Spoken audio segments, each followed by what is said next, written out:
Alright. I think we should be live. Let's see what's going on here. Okay. So I'm gonna queue up some music. I'm gonna throw this up on the social because obviously we have a small team. I don't have somebody sitting there on you know, on deck to be helping me handle all this shit. So let me see. I'm gonna get the linker up in here. Oh, there's probably an echo now. Sorry.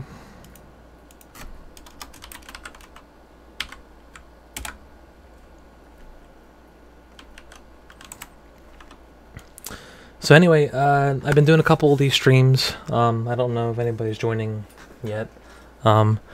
Basically just hanging out, just chilling, you know, talking about stuff.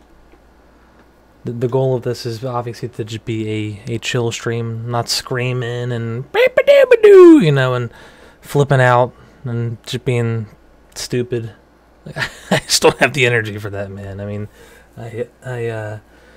you know, if you're listening and you don't have kids yet, once you have children, it's yeah, and yeah, I love my son. I really do. He's awesome. I mean, you know, blood of my blood, flesh of my flesh. He is pretty much why I still get up in the, every morning, you know. But anyway, so let's queue up some music here. I got some, you know, I was gonna do just some Japanese booze today, but you know, my budget's a little bit tight, so I got some patriotic beer instead. Got some Yard's Tavern Spruce up in here. So for those who aren't from the local Philadelphia area, you know, there is this wonderful brewing company called Yards. They're based here in Philadelphia, and they have lots of beers that are based on the original Founding Fathers recipes. So they're some of the best shit you can drink ever, and you know, it's good stuff. You know, it's very good stuff. Some of it's really strong too. I gotta admit, like there's the Jefferson Porter. It's like 7 or 8%. I mean, Jesus Christ. You drink a couple of those and you're just, you know, like you're on your feet, dude. Like it's, you know, it's very, very strong. It's good though. It's very, very good stuff. I mean, most of it's like old school style. I mean, you know, molasses, all that fun stuff, and you know, but it's good. Supposedly, Ben Franklin's brew had spruce chips in it, so gave it a little bit of spruce flavor. You know, spruce trees are very common to our area, and I live pretty close to a street named Spruce. That probably I have all these people, probably like, you know, probably a handful of people like, I know where you live, Brandon Orselli. I'm like, shit. Anyway, so I'm gonna queue up some of this little Japanese. So I'm a huge fan of Japanese music and culture, obviously, but I don't know if you guys can hear that. It's basically some super chill 80s summer Japanese music. That's good. I gotta say, like, I like a beer that is smooth, but it's not you know, it's not like real hoppy. Because there's all the, you know, the dudes who sniff their own farts, and they're like, oh my god, dude, I swear, you know, I love IPAs, especially when they're the most bitterest shit ever. I'm like, dude, like, I'd rather have something smooth, just, you know, just right. But I'm not talking about an American hybrid or whatever you want to call it, like, you know, Bud or Coors or Rolling Rock or whatever. Just something that's good, that's just smooth.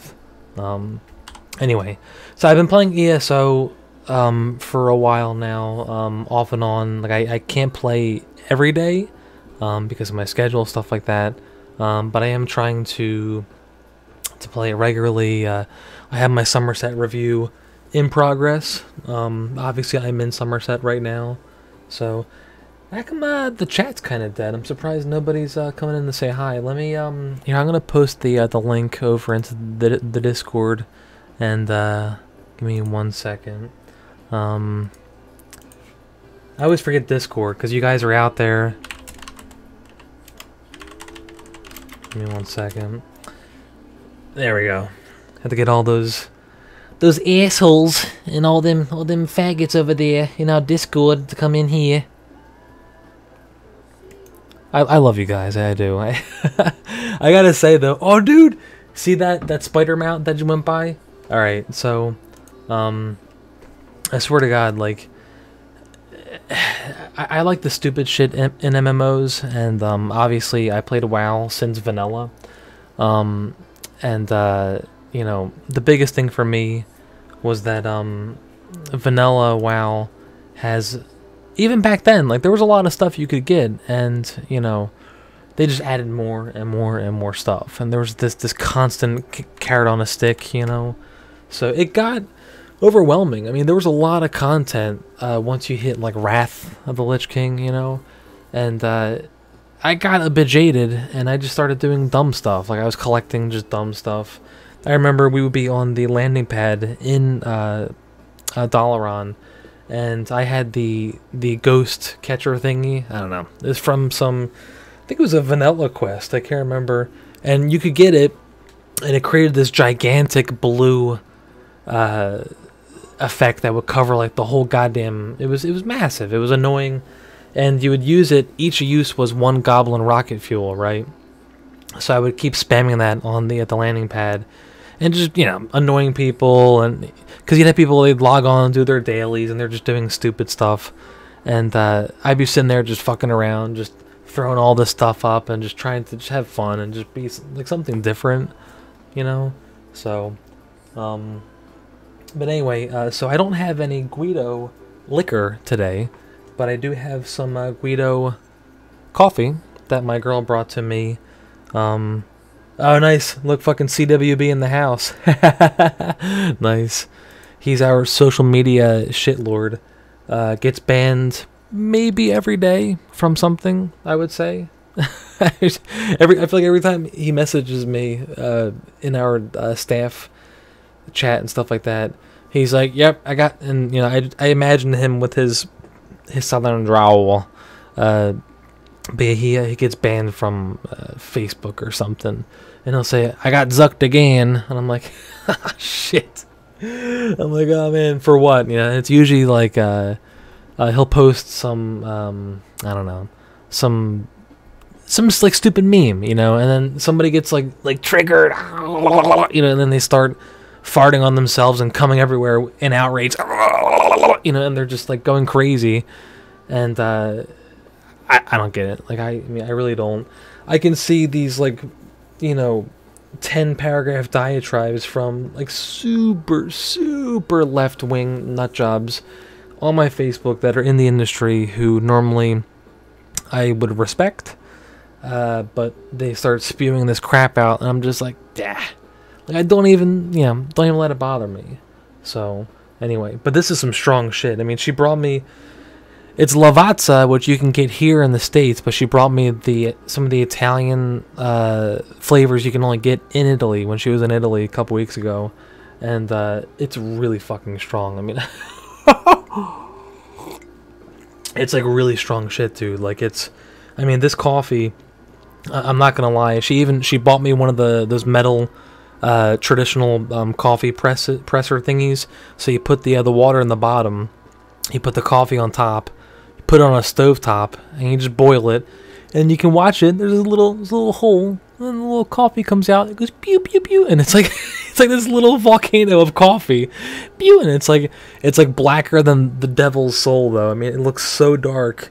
I knew it was gonna be like, take a sip and you just shit yourself immediately. So I seriously, she's like, oh, it's really good, you know. She drank it straight, and I'm like, oh my god, like how strong is this? So then take a sip, and I'm like, whoo! I'm like, Jesus Christ! I'm like, it tastes like motor oil, and you know, and I have Italian family and friends who are like, aren't you Italian? I'm like, yeah, but I'm born here in the States. Like, it's a big difference. Like, I you know, I grew up with my father, who's from Naples, who puts a lot of cream in his coffee. So I thought that's what normal coffee was like. You know, it was like a mild, you know, mild tasting kind of coffee. And then I taste the European shit, and I'm like, woo! And I'm like, I gotta go take a dump. Like, hold on, I gotta go blow it up. And my girl's like, okay. What do you mean blow it up? And I'm like, well, I'm like, you know, I gotta go take a dump and crap my skeleton out. So, I'm kind of tweaking the setup, by the way, because my my current internet provider, you know, Comcast, they say I'm getting gigabit, but I'm getting like maybe 300 megabits to 400 or so on average. So like if I flick the camera around like real quickly, it's probably getting real pixelated. You know, I'm still new to streaming, so I'm gonna watch the playback for a second here while I whip the camera around. Actually, no, I just missed it. So I'm gonna watch it on my other screen. I think there's still some pixelation. It's still noticeable. That sucks. Well, sorry guys. I'm probably gonna switch to Verizon to get some FiOS shit up in here. You know, get them to run a FiOS line to me. So, how's the music, by the way? I don't want it to be too loud. Oh, nice. I'm actually watching the Discord too, on top of the chat, and Asher said it looks fine. Really? Cool. I mean, I'm trying to go all, like, you know, professional streamer, you know, and I'm trying to make it look as nice and presentable as possible. So, and make it just a fun little hangout stream, just talking about stuff. I saw somebody earlier on Twitter. They said, I hope he talks about his cunt ex, and I was like, oh my god. I'm like, have I talked about her that much? I'm like, I don't think I have. I mean, for what it's worth, you know, I was raised a good Catholic boy, and it's like, I was told, if you have nothing nice to say, don't say anything at all. That sort of stuff, right? And I may be a, you know, a pretty passive atheist now. I was one of those Christians atheists in college, trying to chase after all that that liberal puss, but I mean, let's be honest. A guy will pretty much do anything to get it in, like, right? Am I wrong? Huh? Am I wrong? A guy will like do anything if it's a piece that he's eyeing up. And then you get older, and then you realize that that's not everything. It is a good portion of what drives us, right? But you know, it's a factor. But then you start to look at the whole picture, right? And you're like, well, you know, I have my own foundation. I've got my own beliefs, and I've got the stuff that I'm into, and I'm gonna try to find someone who can put up with that shit. And thankfully, I found a girl who was actually cool with me talking about having a bomb shelter. I was like, I swear to God, I like literally, you know, I was like, hey babe, so, you know, I'm like, I think about this shit all the time. And she's like, well, like what? I'm like, well, you know, society collapsing and all the people who say that money is the root of all evil coming and trying to take all my shit and stuff like that, right? And she's like, I could see that making sense. I'm like, yeah, you know, these are the people who think the system has failed them, and they want to take shit from other people who've worked really hard to have good stuff. So all I'm saying is, you know, there's no reason to think that that is okay in any sense of the case. I saw somebody on Discord can't join. That sucks. So yeah, all I'm saying is you have to. Where is this fucker? All the way. Okay. I gotta admit the questing waypoints in ESO leave a bit to be desired. So like if you have, god damn, look at that water, man. Look at that. That is so pretty. I got my stupid little aardvark or whatever the fuck it is. I don't, it's like, so you have your you know, you have your mounts, and then you have your stupid pets. And I got this ratter cat from like hitting level 20 or something, and I had the pig for a while because you know it's a friggin' pig. Yeah, I'll bring the pig back out. Look at him, a Sijic Domino pig, whatever the hell. I guess the high elves are so decadent that they have to have pigs as pets. So yeah, sorry Wraith. So in my defense, if you look at my title right there, Champion of Vivek, I did a bunch of bitch quests for Vivek, that asshole that floats, this living god who's all like, I am Vivek, the greatest thing ever, and you have to do all this shit for him because he almost dies because some douche nozzles were trying to suck his pee-pee, well, not his pee-pee, but figuratively his soul through his magic pee-pee, I guess. I don't know. But you gotta admit though, Somerset is really pretty. I mean, overall, I feel like the environments in Somerset are prettier. I don't know if it's just you know, this island being that much prettier. Wait a minute. This is wait. God damn it! See, like I hate this shit. Like I'm trying to so this is Somerset. Oh, I'm an idiot. I have to go to this place over here. But like I wish you could just have one goddamn quest displaying, right? But it's like nope. You have to have all this shit going at all times in that area. So I don't know. Like I haven't seen a way of having like you can just track one, right? Like all of them pop up. So it's whatever. So going back to me being raised a good Catholic boy, and my ex-wife rather.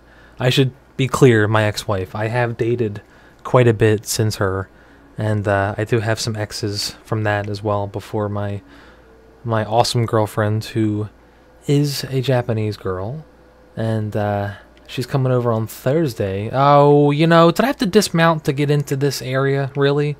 What is it, like an amphitheater or something? What is this? I had to dismount here. I can't. That's weird. Anyway.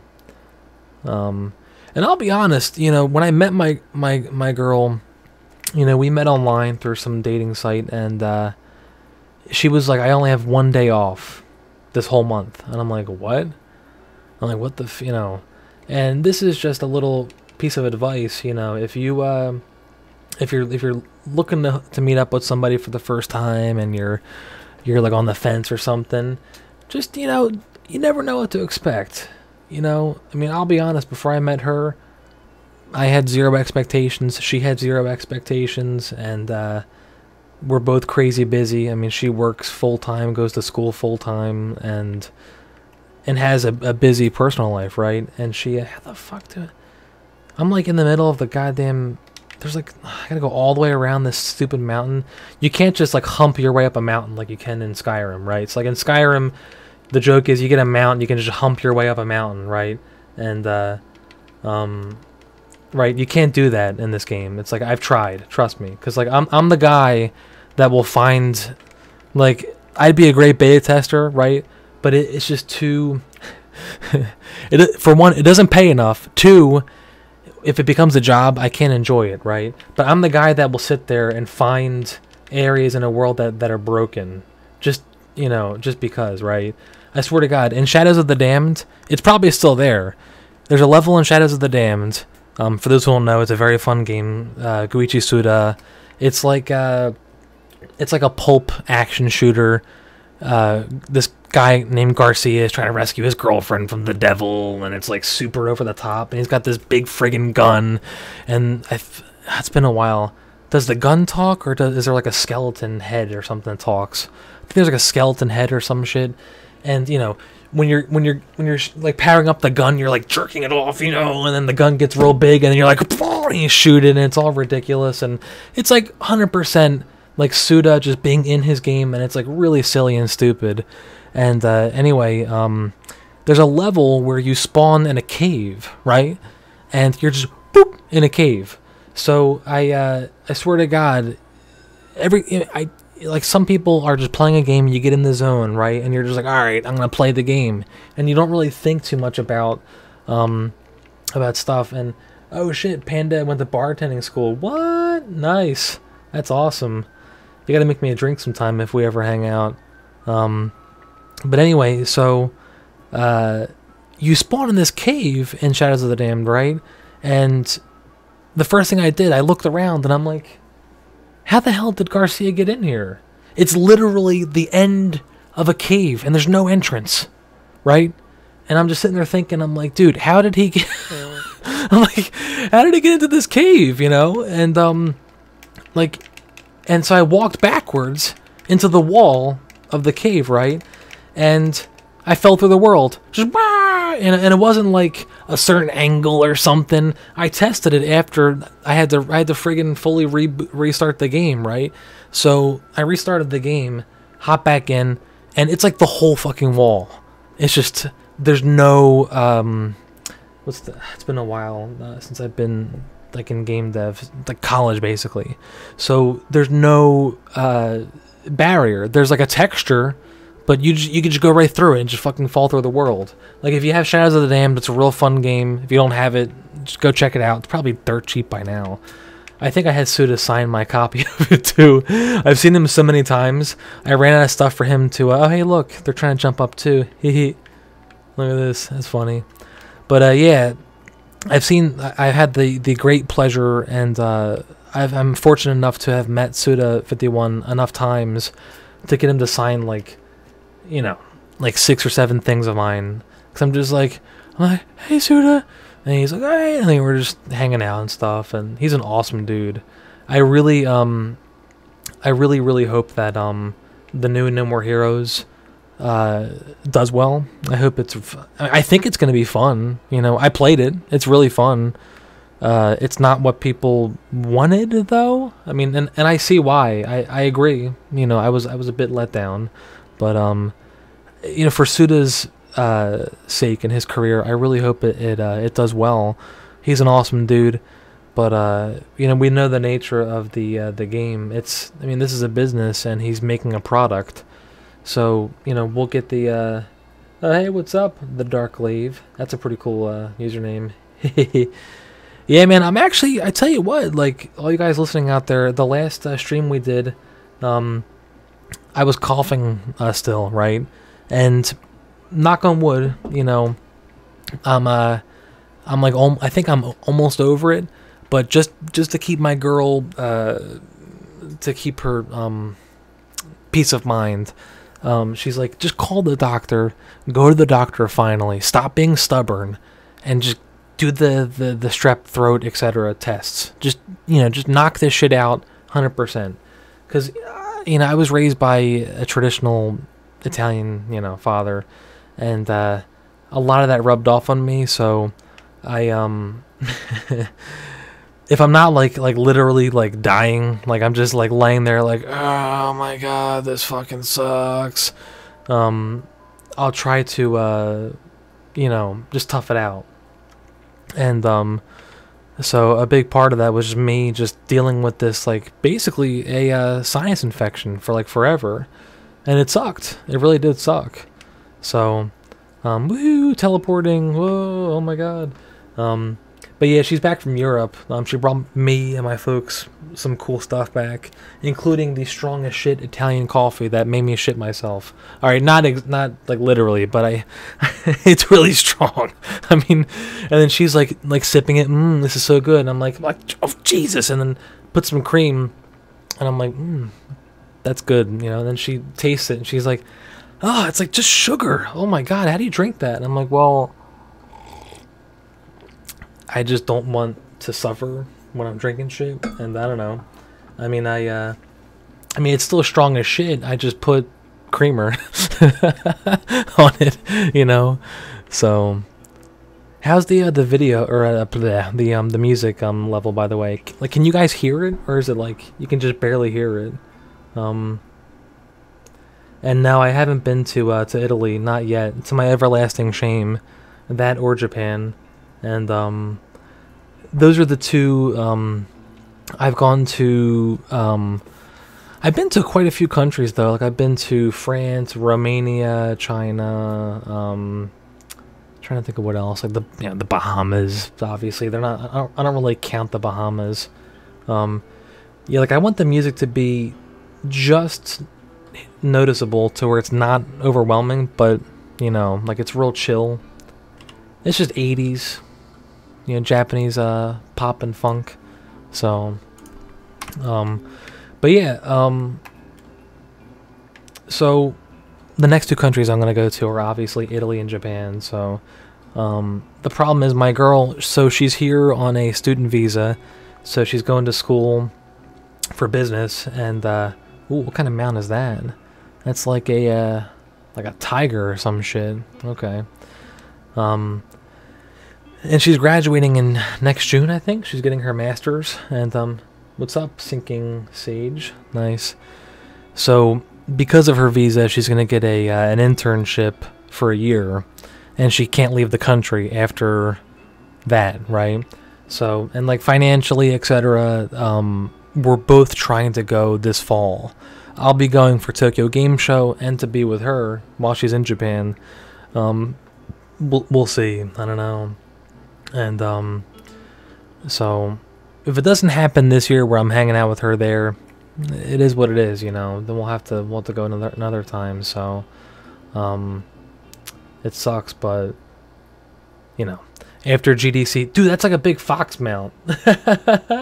That's kind of cool. But yeah, after GDC and PAX East, I had help.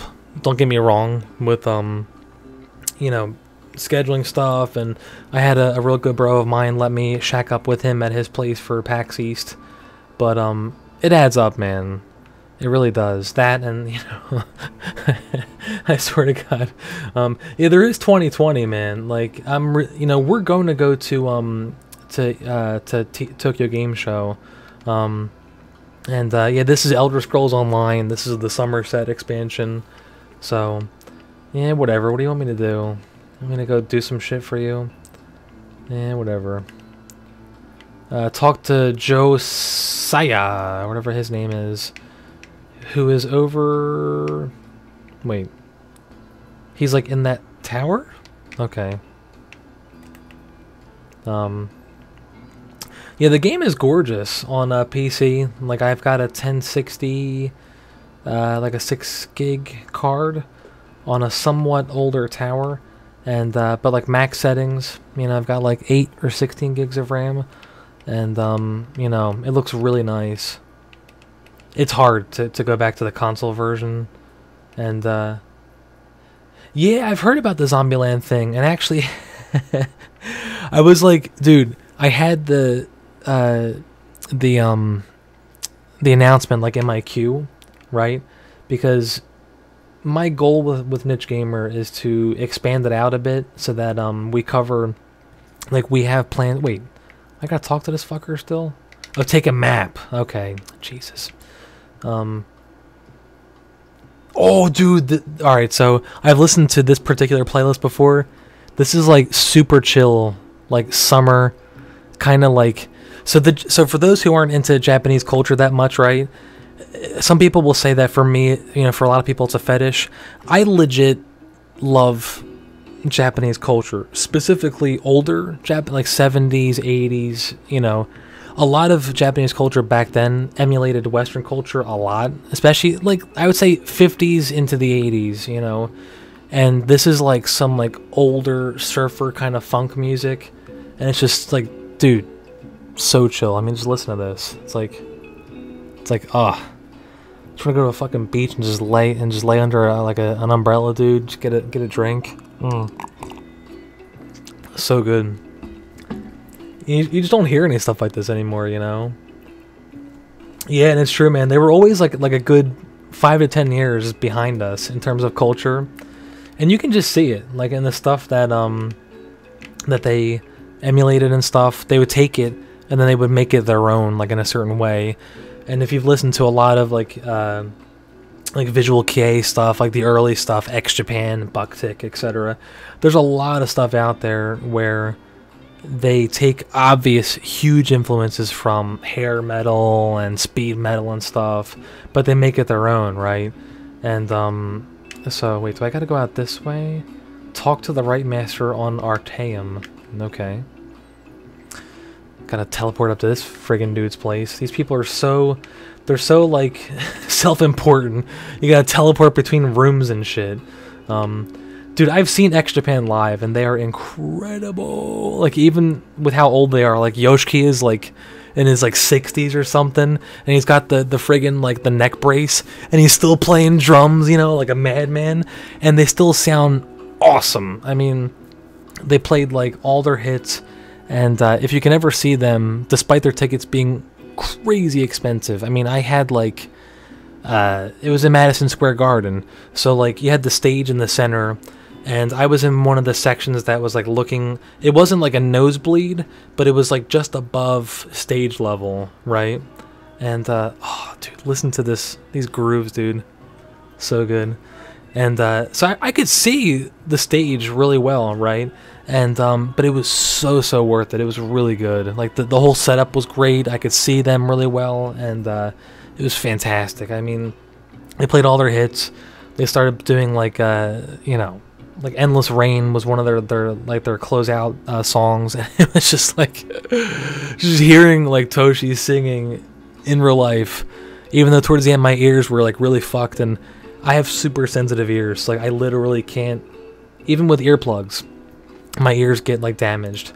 So, anyway, so towards the end of it, Yoshiki was like.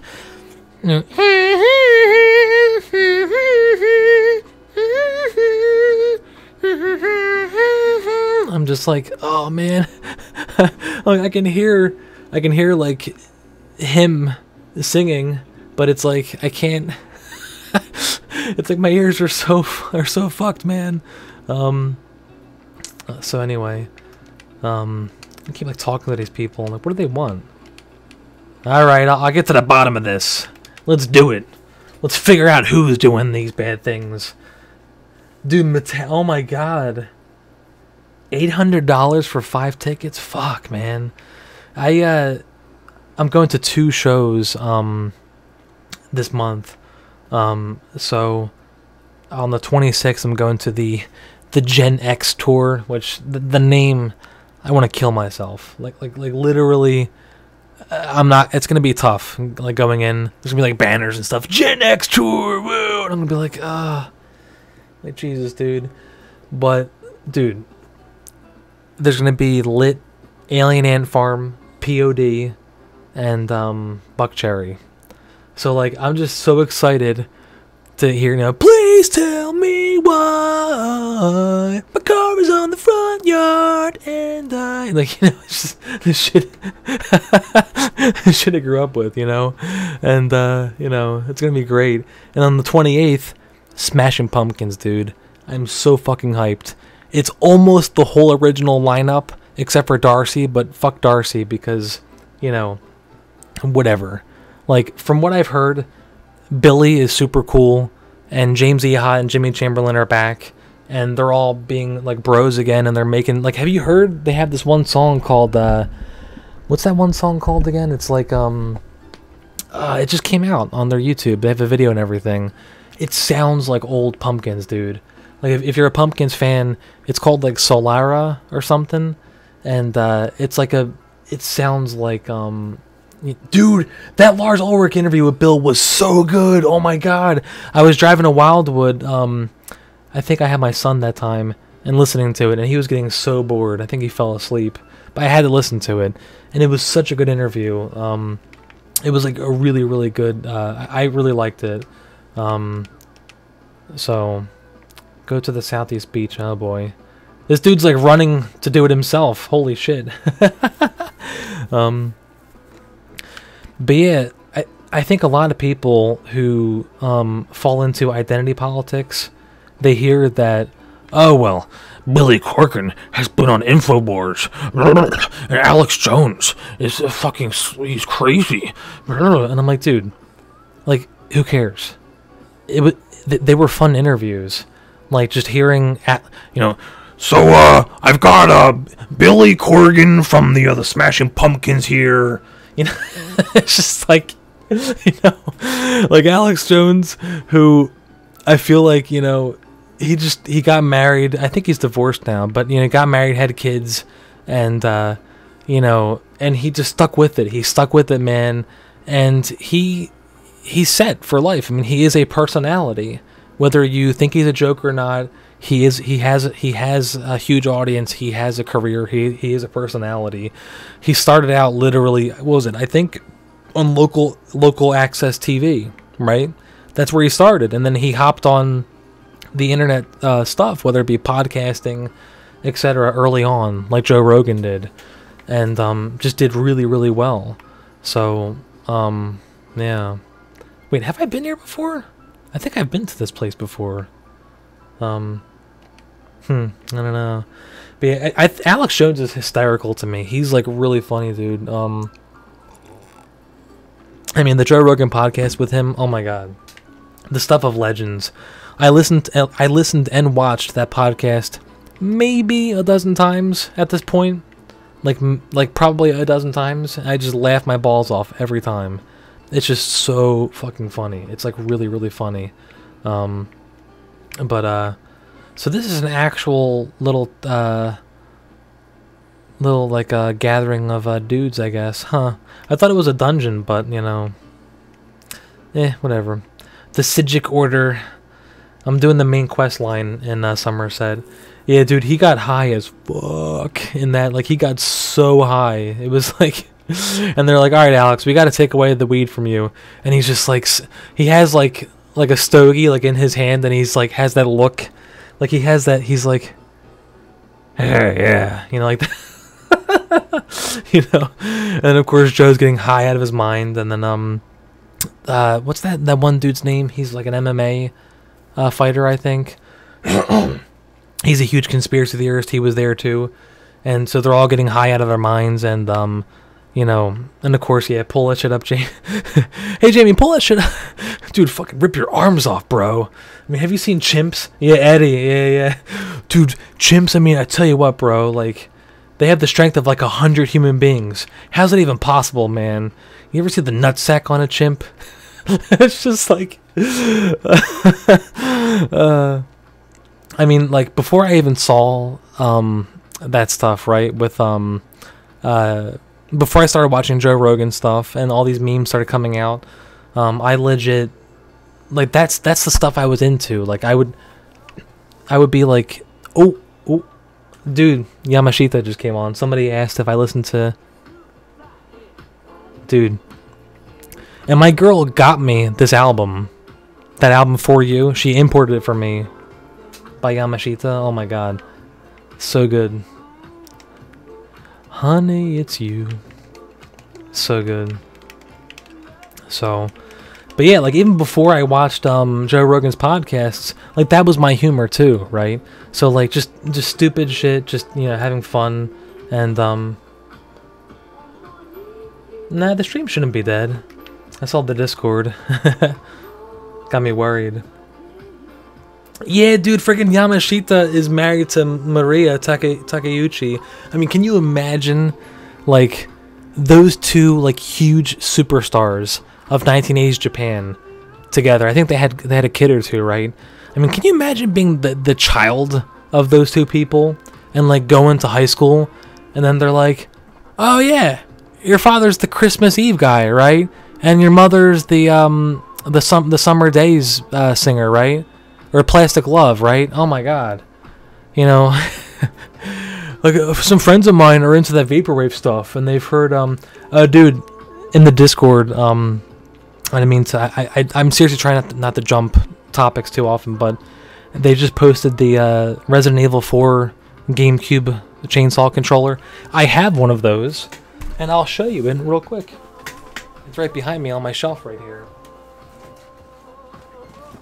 Yeah. So, check this shit out. I got this back in the day, you know, and I have the burlap sack that you can put over your head too to go full psychopath. So, you know, look at that. It's pretty sweet, actually. I've actually used it, even though it's like super awkward. But each one supposedly had its own unique blood splatter, so, you know. Yeah, it's pretty cool. But like how, like, you know, you're playing like this, like, I guess, you know, like, it's just so goofy. I mean, you know, Those are the people who defend Smash Brothers being played with the GameCube controller still, and I'll be honest, I do as well, because I have a bunch of buddies of mine, real good close friends of mine who play Smash competitively. I mean, I'm talking like full-blown competitively, like wave dashing and all. But yeah, like I've actually, fun fact, I've actually driven down the road I grew up on, this like back roads country road in southern Pinelands, New Jersey, with this on my head, because you can see through it, you know. I think I was moving out at the time just to fuck with people, and needless to say, people were like looking at me, you know, like what the fuck. So anyway, so yeah, anyway, my girl got me this album by Yamashita. It's a really good album, highly recommended. If you're into like classic rock, you know, stuff like, it's like kind of pop rock-ish, but it's got these like backup vocals and stuff. It's just so good. It's a really good album. Obviously, if you're into Japanese music, it's just so good. And actually, there's a song that a friend of mine recommended to me, who, let me see, I have it on my phone, let me see, where is it, I added it to my favorites, too, and, I might put it on next, but I've got this cool playlist going, so, yeah, it's this band called The Boom. It's like B-O-O-M, The Boom. They're apparently like a ska band from Japan, so listen to this song. It's like a, here, I'll cue it up real quick. It's like a traditional Okinawan song at first, and just so you guys can hear it. And I was digging it, and then it kind of gets into like classic rock. It's interesting. What's it called again? Hold on. Give me 1 second. I've actually thought about, by the way, Shima Uta. Let me see. So, yeah, this one. So I've thought about having a radio station for Niche Gamer. What do you guys think? So all it would be basically just a station you can tune to that'll just randomly shuffle through all the gaming music that I have. Basically, that's the only thing I could think of having it. You know, the only way that I could have it feasibly work alongside the existing workload that I have for the website. But yeah, like I thought it'd be a fun, unique thing. And I tell you what, like, you know, who was it that just said the feels when no, yeah, withering catharsis. It took a long time for me to find my current girlfriend, but she is awesome. So it took some time, but the way I looked at dating, she literally was worth the work and effort rather. A lot of people think dating should be, oh shit, defeat Mephalla's Daedra, oh shit. Look at this guy, Spider Kith Venifex, and the Brood Nurse. Fuck you! I'm gonna fuck this dude up. Yeah, yeah, eat it, eat it. Look at this. This dude's a wimp. Look at this shit. You know, I thought it'd be a challenge.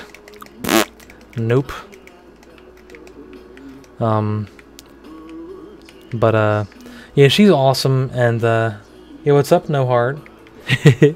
But seriously, like, if you're listening out there, whether you're a guy or a girl, if you're you know, you're single, if you're dating and trying to find somebody, dude, look at this dude, the Golden Knight.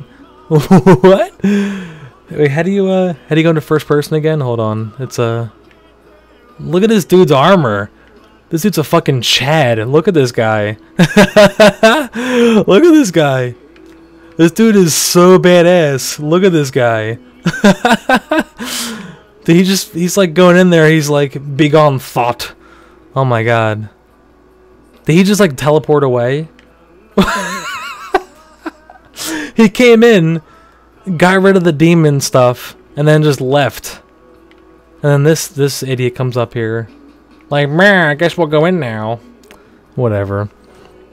But seriously, if you're dating, you know, and you're trying to find someone who's awesome, it takes work. I mean, you have to look at it as a numbers game, right? Once you look at it in that perspective, and you stop getting hung up over, oh shit, look at this Daedra. He's like, I'm gonna suck your soul through to your tiny pee-pee. I don't know what's going on. Look at it. Whoa! Whoa! Oh my god! Jesus, that was bright. I'm still a little bit tired. I took a nap when I got home and had some pizza. Oh my god. Ah. Wow. I can't go in there now. What's going on? Can I go fight this dude? Come here! Come here, I'm gonna get you. Wait, oh, I have to leave. Okay. I literally can't go in there now. Okay. Well, dude, we've talked about, you know, getting serious, despite us only dating for about 4 to 5 months so far. And oh jeez, I have to find like a staff now. Jesus, whatever.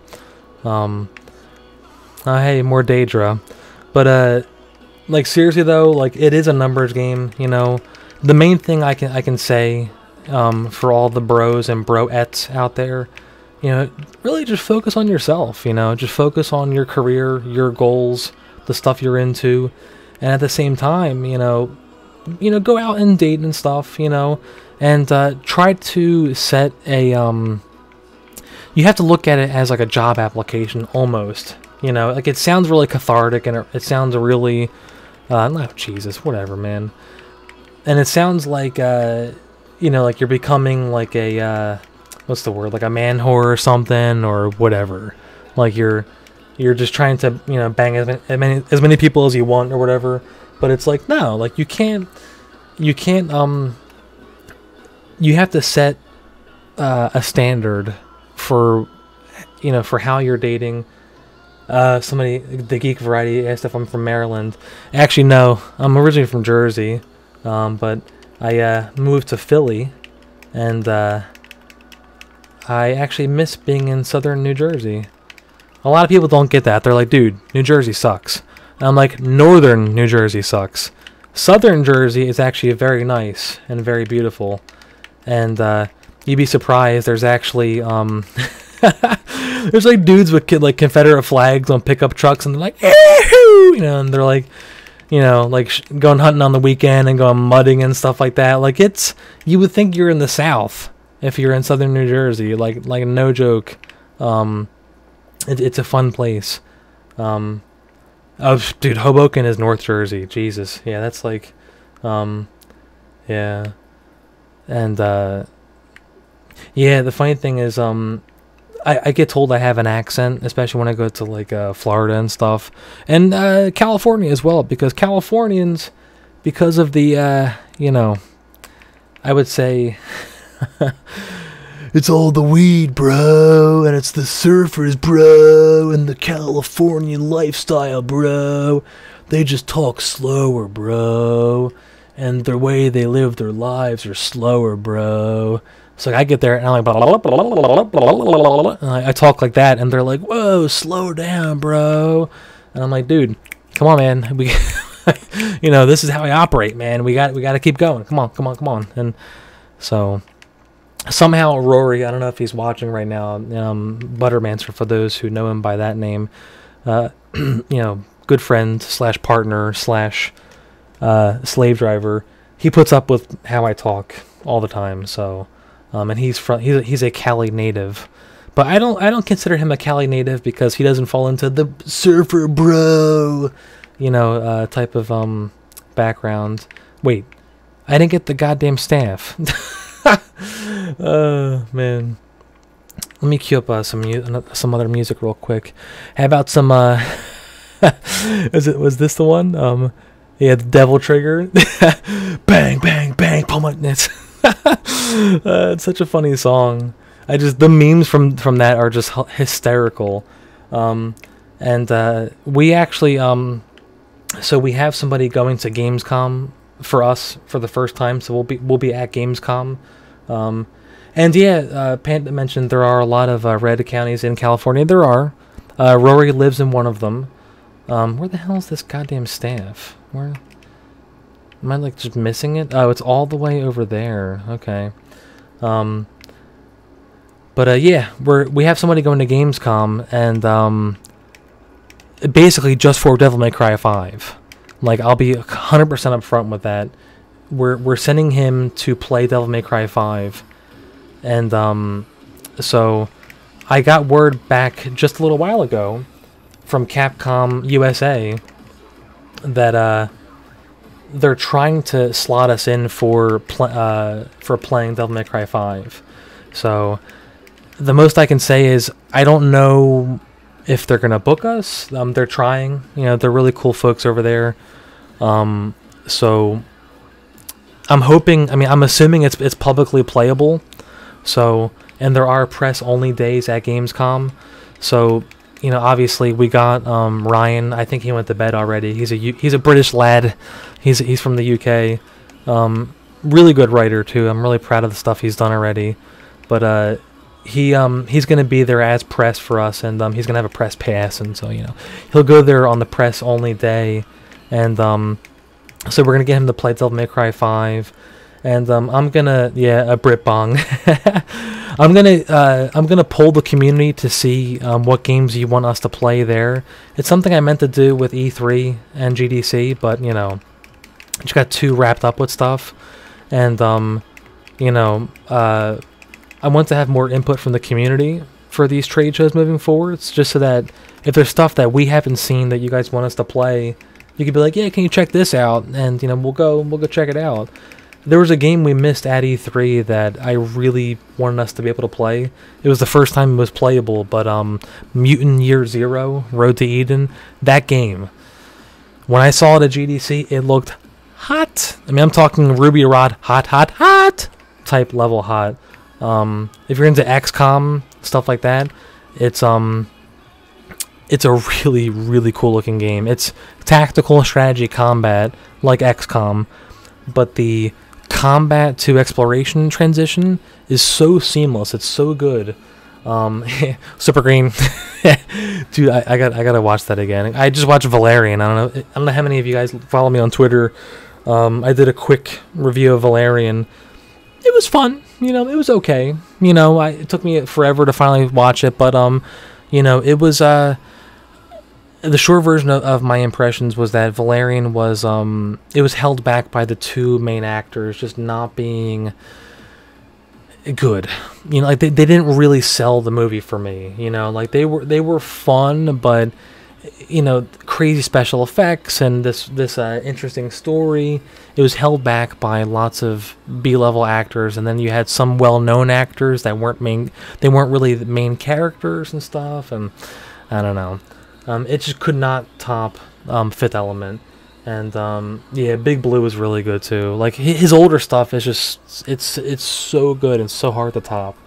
But anyway, so Mutant Year Zero, the transition. Look at this. That's not inconspicuous at all. My God, it's a giant glowing vault. Okay. Alright, you just grabbed the staff from it, I guess? Okay, that's funny. Oh, hey, look, some armor or something here. Okay. Whatever. So, if you're in a map in Mutant Year Zero, right, and you're just fighting dudes, they'll have dudes patrolling and stuff, and you can stealth around and all that fun stuff. But the coolest thing is that if you go out and you see a dude patrolling, and you go out and you snipe him out, kill him, whatever, real quickly, and he doesn't alert the other dudes, you transition seamlessly back to the exploration. And it doesn't seem like a big deal, but the way that it just flows so seamlessly, you're just moving around, and it was so much fun. But obviously it wasn't playable. They were showing us the game playable back in GDC, and we were so damn busy with E3, with all the bookings we already had, and totally missed that Mutineer was playable. So we were trying to squeeze it in, but we kept running out of time. So it's going to be playable at E3, so, or not, Gamescom, Christ. So I'm hoping to get Ryan to play that, and wait, that's weird. There's like a door separating another room. ESO does this. I don't know why. It's like an instance. It's like an instance within an instance. So like they separate rooms with doors like that. It's weird. I don't know. I'm not a fan of that. I don't know. I don't know if it's like a design decision or if it's like a limit to their wait, talk to, oh, derp. I have to I have to go and fight this dude still. I forgot. But yeah, I don't know if it's a design decision or if that's just, you know, like a limit of their engine or the way that their architecture works or whatever, but they limit stuff. Oh. Okay. That makes sense then. That's interesting. They also section off zones in the world map. Whoa, whoa! Oh, Jesus Christ! Ah! God, that's so bright. Oh my God. Wow. Whoa. Whoa, that's really pretty. Wow. Okay. So I guess we're in the mind of Chief Justicar, or whoever the hell the dude that was being sucked through his tiny peepee by the Daedra. So this is really pretty. I mean, look at this shit. We're in the mind of a Greg Jennings. So I don't know if you guys have seen whatchamacallit. There's an old YouTube video. Greg Jennings broke his leg, and it's a dude playing Madden, and he's like, it's like some random black guy playing Madden, but he's like losing his mind over the fact that you can play as a guy with a broken leg and still run the fucking ball up the whole damn field. So like Greg Jennings catches the ball, you know, talented player, and he's just running while holding his leg, and he's like, dude, how the fuck is he running right now, holding his fucking broken leg? It's a really funny video. But at the end of it, like towards the middle, he's like, let's get into the mind of a Greg Jennings. So it's like, let's get into the mind of this high elf motherfucker, you know. Anyway, that was terrible. So yeah, let me get that playlist back up after this. Actually, what I might do, I might queue up the 3D Dot Game Heroes, whoa, Jesus, soundtrack, because I've been craving that game for a while now, and I put the post up about that game a couple days ago. So for those who don't know, 3D Dot Game Heroes, it's a early PS3 game that was a direct parody of the original Zelda games, especially Zelda 1, etc. And it's really good. It's actually a really good game. And the soundtrack is awesome. Like, it's a really good soundtrack too. People are posting anime girl to real life stuff in the general chat on Discord. I'm sorry, bros. 3D is always better than 2D. I will admit that a lot of times 2D is hotter than 3D, but you can't touch 2D. You can't touch it. So you can never touch it. Anyway, so yeah, let me get this this chill thing back on. So just to finish this out, this is ooh, actually, so if you listen to Vaporwave a lot and like Nightcore shit like that, this is a song that is sampled a lot by those Vaporwave artists, you know. This is 55. Yeah, I had a feeling this is Junko Yagami. So it's this song, Bay City, but they'll speed up the tempo a bit, and then, you know, they add in like an extra little beat, you know, and they make it into like almost a new song. I'm not a fan of that per se, because like this is an artist that she put out an album and she's getting no credit for this music, and it's just some dude who's like turns up the tempo a bit and then adds a couple beats, and then he's like, "Burpadoo, you know, here I am, new music," and you're like, "No, it's not. It's not new music, man." I don't know. That's just my 2 cents with I mean, don't get me wrong. I love listening to crap on vaporwave and stuff like that, but it's just not original music, you know. You have a lot of these guys who are like, "Dude, Anri's Plastic Love is one of the greatest hits of 2017," and I'm like, yeah, it came out in the 80s. I think it was like the late 80s. I can't remember. But you know, somebody just took it and they sped up the tempo a bit. They added a couple more beats, and then it's like a new song to a new generation of people. So, I mean, I just listened to like Yamashita and stuff like that, and then I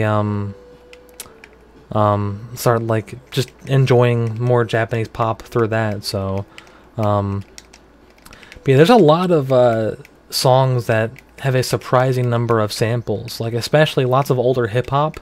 You'd be surprised the samples that they use. There's a website called I think it's like whosampled.com. If you're into like hip hop of any era, stuff like that, and like rap, they have like everything, like literally any song you could think of with literally any sample is on there. And oh dude, Summer Days by Anri, love this song. Wait, the fuck? I can't progress. Come on, man. The fuck? Gotta like fight somebody again? Huh. I don't know. This is weird. It should disappear again.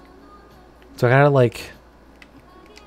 Okay. What? Oh, you have to like inspect the bodies to reveal the memory or something. Okay. That's weird. But yeah, they sample a lot of stuff. It's really weird, and yeah, like a lot of old like funk and soul stuff. Yup. And there was one song that sampled like some weird like I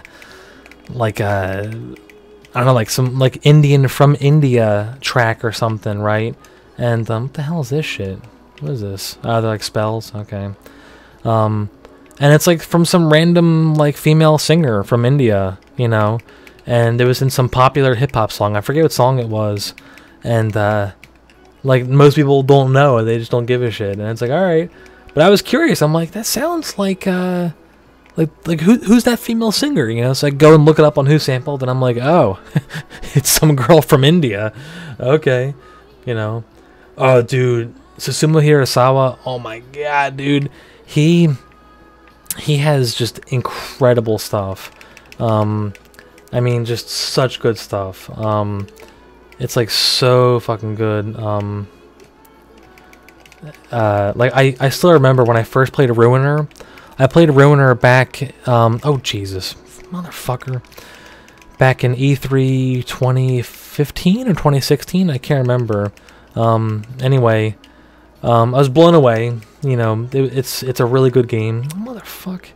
And anyway, when you get to the town in Ruiner, right? It's like a cyberpunk game, and you're in this like little hub of town, and there's this song that kind of fades in, and I'm like, this is Susumu Hirasawa. I just don't know what song this is. This sounds fucking incredible, and I thought it was something that he composed for the game because they were actually promoting him with the game. They're like, soundtrack including Susumu Hirasawa, and I was like, holy shit, dude! I was like, like jizzing on myself, like, argh! And then, you know, come to find out, it's just an old song that he did, in the 90s. It was what song was it? It's I forget. If you like look up on YouTube like Ruiner Hirasawa, it's oh my god, I forget the name of the song.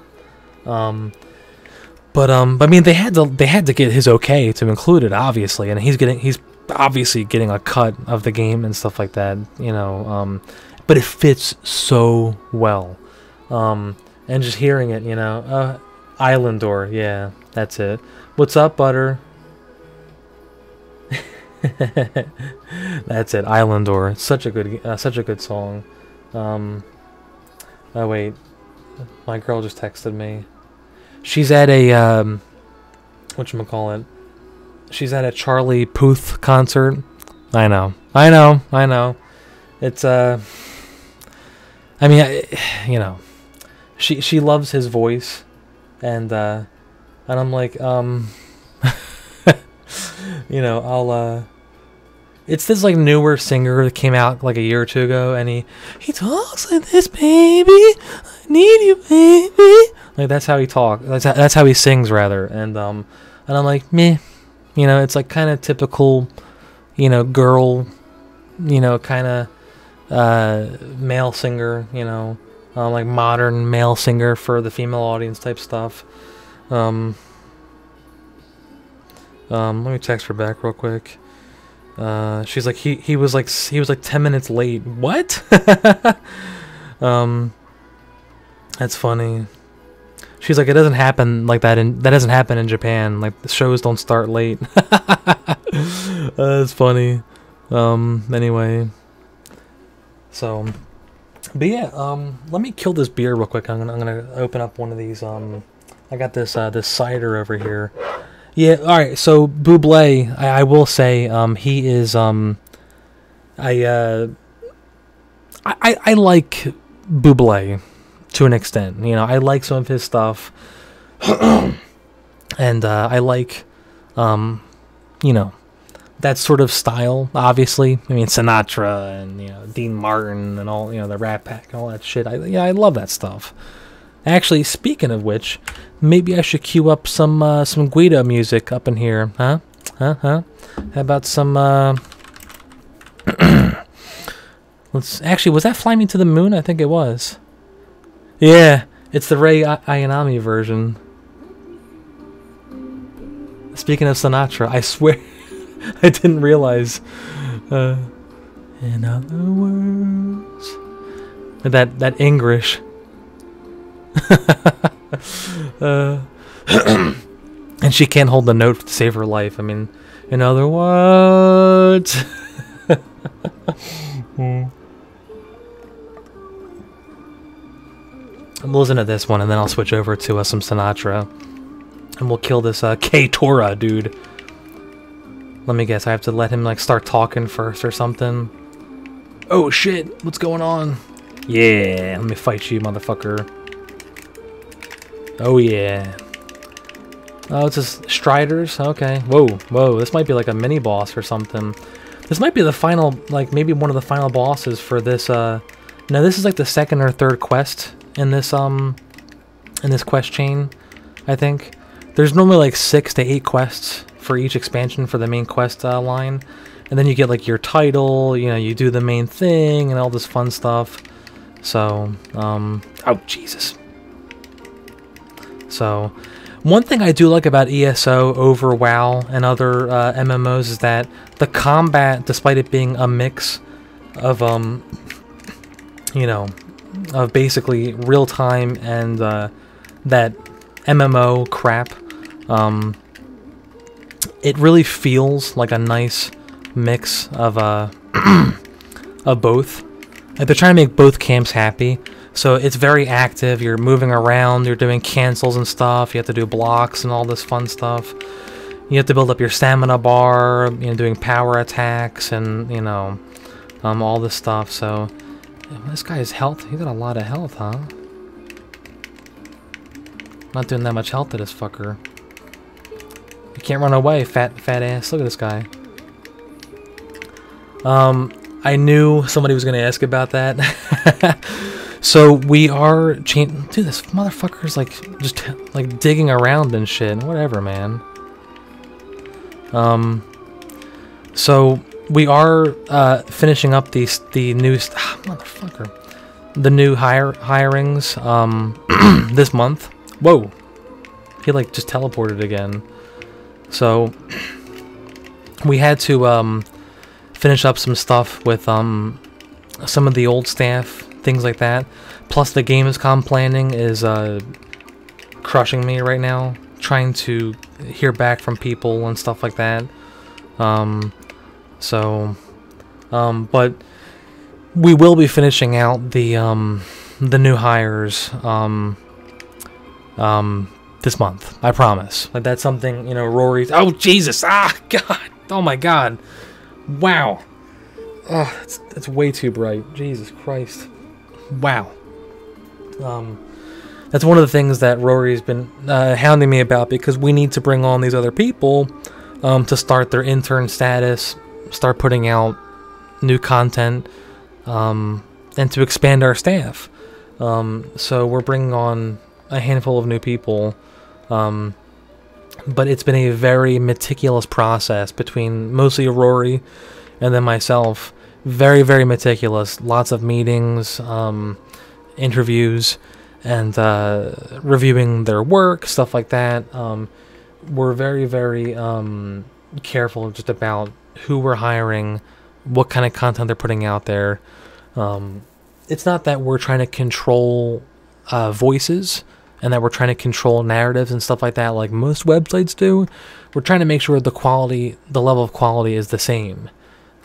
Because there's sites out there that have a crap load of people, but, the quality is all over the place and headlines are all wonky and shit. So it's like, I don't know. So as a Guido, my favorite pizza, dude, that's tough. So, I mean, I typically go for just a traditional margarita with a mix of fresh mozzarella and then the dried mozzarella. Because if you do all fresh mozzarella, obviously it gets very soupy. It's harder to eat. If you do a mix, it's nice because then you have the spots of the fresh mozzarella and it's a little bit soupy, and you have the dried stuff, and it's really good, especially with just some real good fresh hand tossed dough, and just the right amount of sauce. That's something I argue with my mom about. She's half German, half Italian. My father, he leans more towards my camp. He prefers more sauce on his pies. My mother loves tons of cheese. I don't know. She's my mother. I love her, but it's like, dude, pineapple does not belong on pizza, though. Does not belong on pizza. Not at all. But this is one of my favorite Sinatra songs. It's just such a good song. But I had pizza today, by the way, from my local Greek Italian place. It's pretty good. Best pies in Philly, though, to my knowledge, there's a couple places, actually. There's a place called Pizza Gut. It's like this stupid artisanal place. So if you're a Philly native or like a native to the area, if you Google Pizza Gut, it's like Gutt. It's some dude on Instagram. I swear to God, you have to go onto Instagram, DM the guy, pay for the pie up front, show up to this weird artisanal like shopping apartment, and then you got to pick up the pie from him, and that's it. It's this weird like drug deal for like hardcore pizza enthusiasts like me. Like, I swear to God, it felt like a drug deal. Like, I show up and I'm like, hey, so are you the pizza guy, the Pizza Gut, And he's like, yeah. What's your name? I'm like, it's Brandon Orselli. And he's like, yeah, here's your pie. And I open it, I'm just like, oh, it even looks good. Oh my God. Dude, if you find the right artisanal pie, though, where it's still cheap, but it's made the traditional way, oh my God. There was a place up in northern New Jersey. I'll give northern Jersey credit. Lots of the old Guidos that are still up there, that still run pizza places and Italian joints, they make the real shit. And there was a place off of Route 130, I think, and I can't remember what the hell the name was, but anyway, went there, got a margarita pizza, and it was mind-blowingly good. I mean, it was so good, so fresh. Oh my God, loved it. Oh, hey, kitty. Let me see my kitty. She's a little black cat. I still haven't named her, though. I don't know what to name her, because she's a full pitch black cat, and she's a sweetheart. I'll grab her real quick so I can show you guys. Come here, kitty. Baby, come here. She was purring. Hey, kitty. Yeah, that's my kitty. She's super sweet. I found her on my my block, actually. And hey, what's up, baby? My older cat though, Toriko, she's on the bed over there. Let me see if I can show you guys. Oh, yeah. She's laying down over there. Hey, Toto. Yeah. My place is somewhat of a mess. I don't know if you guys care to see. All right. This is I meant to show you guys this like a while ago. I have a giant Mika poster that I got made a while ago. Would you guys want to buy posters like this? For those listening, people on the Discord and stuff. So this is actually a full-blown like nylon grade poster, and I want to offer more Mika stuff. That's her second design, I think. That might be, yeah. That's her second design. Yeah. She had one before that, and and so we have her new design coming out though. That is going to be basically her like 3.0 design. It's going to be different. I'll be honest. It's going to be different. It's going to be really, really cool. I'm excited for it. So let me see. Let's get another song going on here. Let's do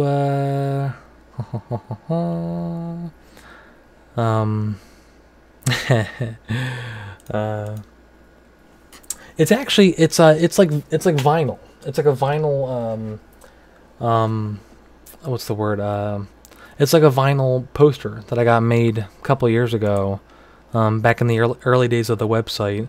So let me see. Let me put on some I'm gonna do, because I did the interview with Tak Fuji. If you haven't checked it out, very fun interview. I highly recommend it. So I interviewed Tak Fuji, you know, the extreme guy. A really cool dude. Huge musician, huge metalhead like me. And his favorite song, from what he told me, was Sid Vicious's cover of My Way, which is a Frank Sinatra song that's actually based on the French song. I don't know, fucking forget the name, whatever. It's French.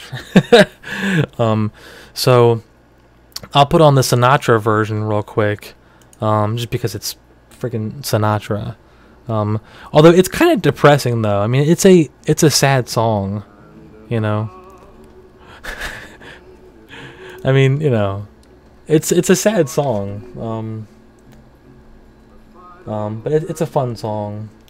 You know what? Nah. Let me I'll load up something different though. This is too depressing. But yeah, Tak Fuji, he speaks in English pretty well. Like almost all of the interview was in English. The Sid Vicious part got a bit confusing because I asked him about X Japan, and he was like literally playing the song like going crazy, you know, with his guitar, and we're all like laughing our balls off. It was really fun. And I didn't know like what if that was My Way, or if it was something else, or if it was like X Japan. And somebody's posting like manga art in the Discord with some girl with her tits all pressed up. What is okay, that's funny. Here, let me load up some favorites of mine. Actually, how are we doing on time on the stream? Oh wow, over an hour now. All right, cool. So got some Philly music up in here. Since it's like 1,000 degrees outside, let's load up some Fresh Prince up in here, you know.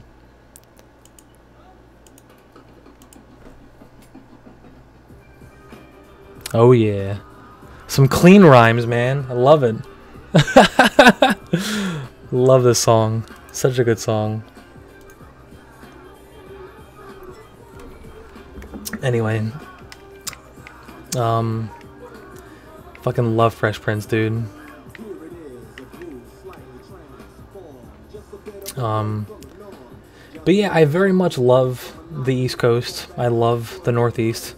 I really don't want to live anywhere else. I think people who... I don't know. I mean, I'm just biased, obviously. I think this area has the right balance of the urban sprawl and the countryside. Like, you can be in super rural countryside in no time. And you can live there. And you can commute to the city and have the big city job. But then go back to your little hole in the countryside, which that's my dream. That's my dream, is to have my little hobbit hole in the countryside where nobody fucks with me, nobody bothers me, and I can whoa, I'm trying to like get up here, and I can start stockpiling more weapons and stuff like that, and I can raise my family and, you know, have my farm and all this stuff, and so. But then if I want to go in and have some authentic, you know, Japanese restaurant food, we can go. But obviously, since my girl is Japanese, she can just cook for me, like she did before. So, she, like, for my birthday, I swear to God, I'll post, I think I posted pictures of it, actually. She made me legit Japanese curry, beef curry, with rice and veggies and stuff. And she brought me Japanese beer. I was like... oh my God. Like, I mean, it was like mind-blowingly amazing. It was like, yeah, and she's Japanese. It was like so awesome. I mean, we click like so well, and things are awesome. I mean, we've played Mario Kart 8 already together and had a blast. Obviously, I'm gonna limit her to, wait. I was supposed to go back to this place. The fuck? Okay. It's weird. Yeah.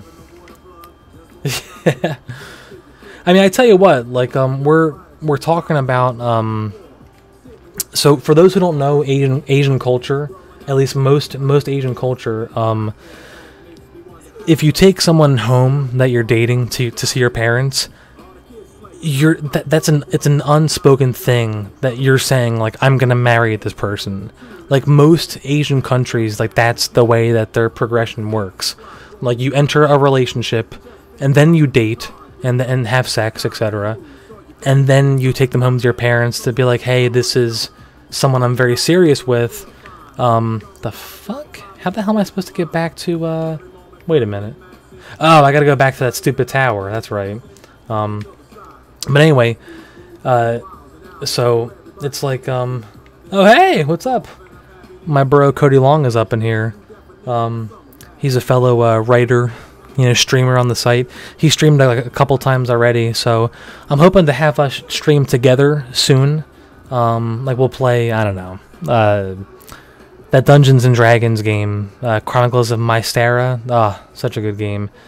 Fun fact, back in the early days of Niche Gamer, Cody and I actually played that together, and had a fucking amazing time playing it. I can't remember, I think all we did was, I think we re-recorded it, and, whoa, Jesus, sorry. That's my favorites playlist up in here. So it went to, this is a song by, I forget the name of this group. But this song has what's his name? I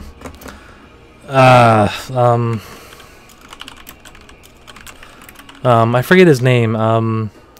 Toshihiro Nagoshi. He's in this video as like a real Yakuza boss. Like, he's surrounded by like Japanese bimbos with their tits hanging out, and he's like, yeah, and they're like popping champagne, and he's like spraying it all over them and stuff, and I'm just like, dude, he used to be the Super Monkey Ball like producer, and he's the creator, you know, and now he's like like sandwiched by like Japanese like strippers, and he's like just spraying champagne everywhere. Like, it's just like he's like a real life Yakuza boss. It's just so amazing. But yeah, I think we recorded us playing Chronicles of Mystara, and we uploaded it to the YouTube.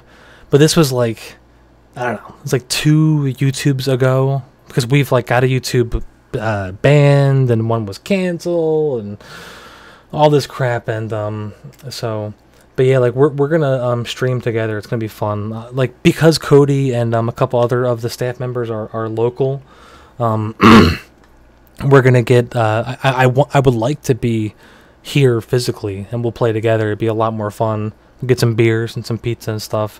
We've been talking about it, but we're both like stupidly busy. So he's actually expecting. So congrats, respect, bro, respect. Give a little. I don't know if you want that to be public, but I'm so proud of him and his girl. I'm so happy for them both. But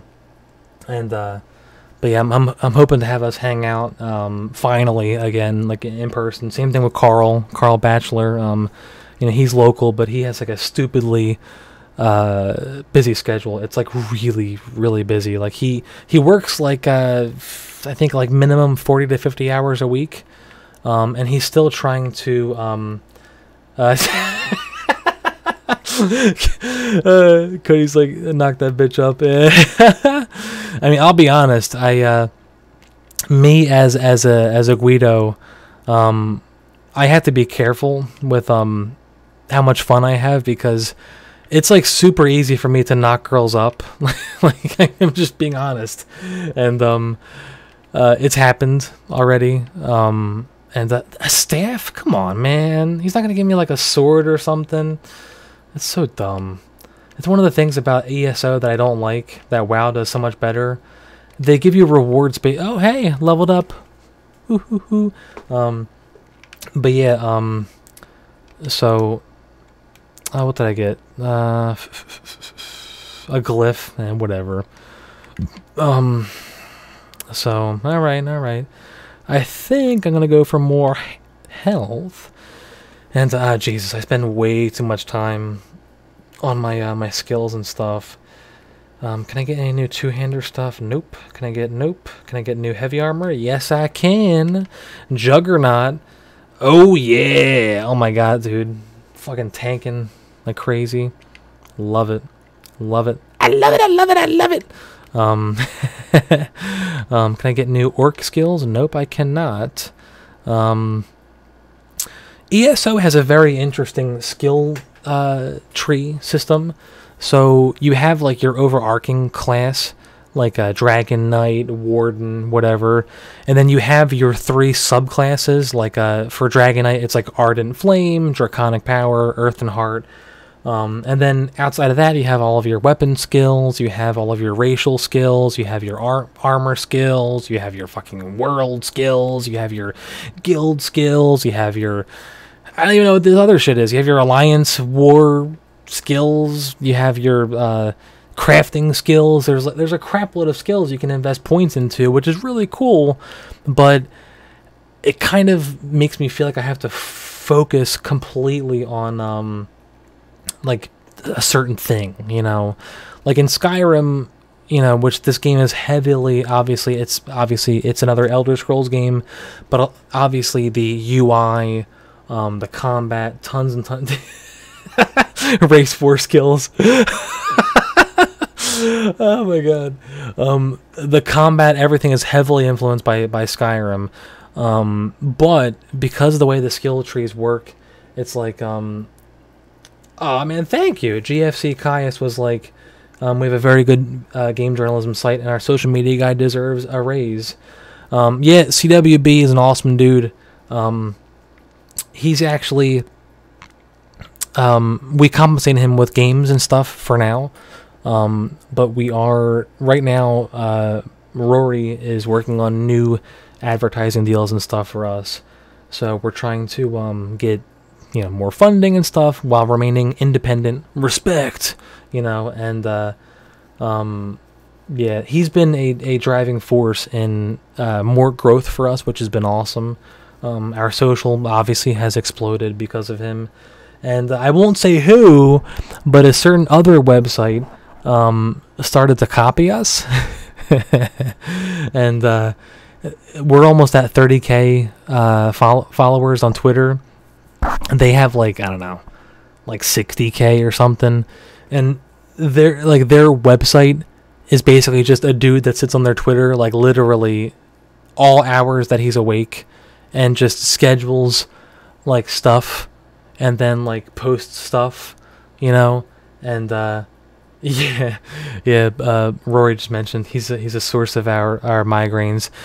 The problem that we're facing now with our memes and our shitlord status, or statuses, stati, I don't know, whatever, is that we have to toe the very fine line between full-blown shitposting and corporate Twitter account. So we're trying to work with new ad partners, working with developers and PR companies that never talked to us before, and then they'll see stuff like an anime girl with the titty hanging out, and then they're like, what is this? And we're like, well,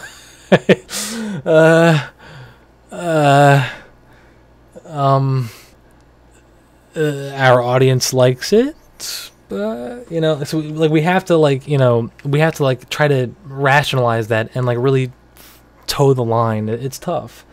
I mean, you know, so we're finding a really good middle ground. It's been a battle because like we have crazy growth with you know, the shitposts that go nuclear, but then it's like we're trying to make sure that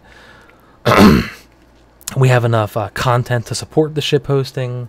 So it's been fun. It has. But yeah, I need to get some new drink to drink.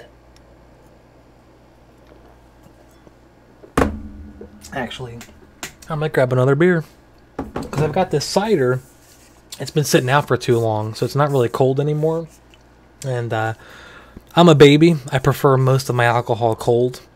Although I will say that wine, for the gents out there listening who are looking to impress the ladies, if you're, you know, it sounds corny, you know, but just some quick pro tips. You know, if you're going out on a first date or even a second date, whatever, in dating, always have multiple places planned to go to, or have an area where there's lots of stuff that you could do or see. You know, it sounds like such a small thing, but you know, from a traditional cis het normative, you know, dynamic, you know, male female dating, women who are dating men, they love to just show up, have fun, be cute, and just have a good time. And they want to feel like they're having a magical fun time without the lingering notion that you're just looking to get points and then get laid at the end of the night. Because that's, you know, it comes out real easily. And obviously, you know, I can't think of any guys who would say, I don't like having sex. It's like, you know, I guess the MGTOW guys, I don't know. And, but it's like just creating a fun, setting up an environment to have a fun, magical time. That's the main thing I'll say. So it's like, you know, I usually start with a dinner. You go out to, yeah, they just jerk each other. So you just go out to just a good, you know, not an expensive but not a cheap restaurant, just something good, you know, something chill, some good food, have a good dinner, go out, have some drinks after that, just talk, laugh, have a good time, go for a walk after that, and just see what happens. See if the sparks come out. If sparks are flying, have a bottle of wine ready at your place and just be like, hey, you want to go back to my place and hang out? Got a bottle of wine, you know, we'll watch something, we'll hang out, and you'd be surprised. Like, just obviously there's a stigma with beer versus wine, right? So it's like, if you have a good wine, like usually go with like a rosé, you know, like a good rosé. Girls will love it. They'll just suck it. Like they love it, and I love rosés too. Like you can call me a puss, but they go down so smooth. They're so good. And I got a fridge with the crushed ice. Yeah, that's a pro tip too. Change out your cubes. That's a Sebastian Maniscalco quote. He is hysterical. If you like Guido humor, check out Sebastian Maniscalco. Hysterical comic, and he makes fun of the whole you know, the outrage and all you know, the culture and all this shit. He's so fucking funny, and but he's like, change out your cubes, because if you know, obviously people use freezers to store like fish and vegetables and stuff, and God forbid you put stuff in your cubes to keep them cold, they end up smelling and like tasting like the stuff that you put in it. So you'd be surprised. And then, you know, you can't give a girl like a nice mixed drink with cubes that smell like friggin' green peas, you know? It's just, you know, like, can you imagine, like, you come back, you're like, hey baby, here's your drink, and she's like, oh, is that green peas? Like, what is that? You know, and you're just like, ah, fuck. So it's like, you know, you have to think of all the little details to really just create a fun, chill environment, you know, and just go in, no expectations, just look to have fun. Those are like my pro tips, you know. And I feel like every stream I end up talking about dating and stuff, but I really feel like I've come a long way, and a lot of people I talk to that are younger guys like me who have issues with dating, you know, it's tough. I mean, the environment out there has gotten really toxic. Edamame, dude. When I first learned edamame were actually soybeans back in the day, I was like, no, I'm eating soybeans. But yeah, like if you whatchamacallit, if you have like a bottle of wine that's just cold enough, because you can't get it to be freezing cold, and then you can't taste anything, right? So if it's just slightly chilled, then you'll get the full flavor, you know, and you can be like, yeah, like take a sip and really, you know, like have it on your palate, and then and taste the full flavor. Chicks love shit like that when you're like, yeah, I'm cultured, you know, I'm not just about video games and anime titties. So but yeah, GFC, thank you about the Shining Residence review. We actually have Rory's Sonic Mania Plus reviews coming out. I'll probably I mean, the game's coming out tomorrow, so we'll probably have that up tomorrow. Same thing with Carl is finishing up his Octopath review. He's working like a madman to get it done, so you know, we'll have that up probably tomorrow. Ish. I don't know. I normally don't like posting 2 reviews in one day, but because of the timing on Octopath and you know, and Sonic Mania, like we're trying to hit all of our notes, especially Sonic Mania we got from Sega, so we're trying to get that up ASAP. So yeah, let me grab I'm gonna grab another beer. Another one of these yards, I think. I'll be right back. Get in my kitchen. Yeah.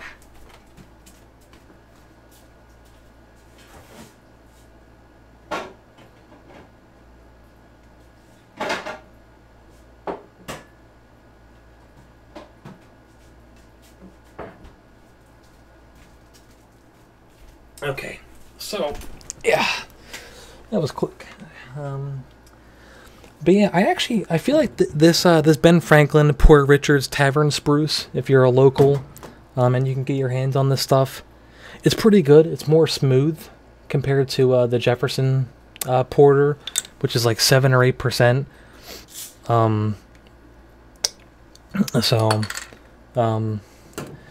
Yeah, man, like we're trying so hard to expand our review coverage. It's been tough. I mean, like budgeting and stuff has been tough.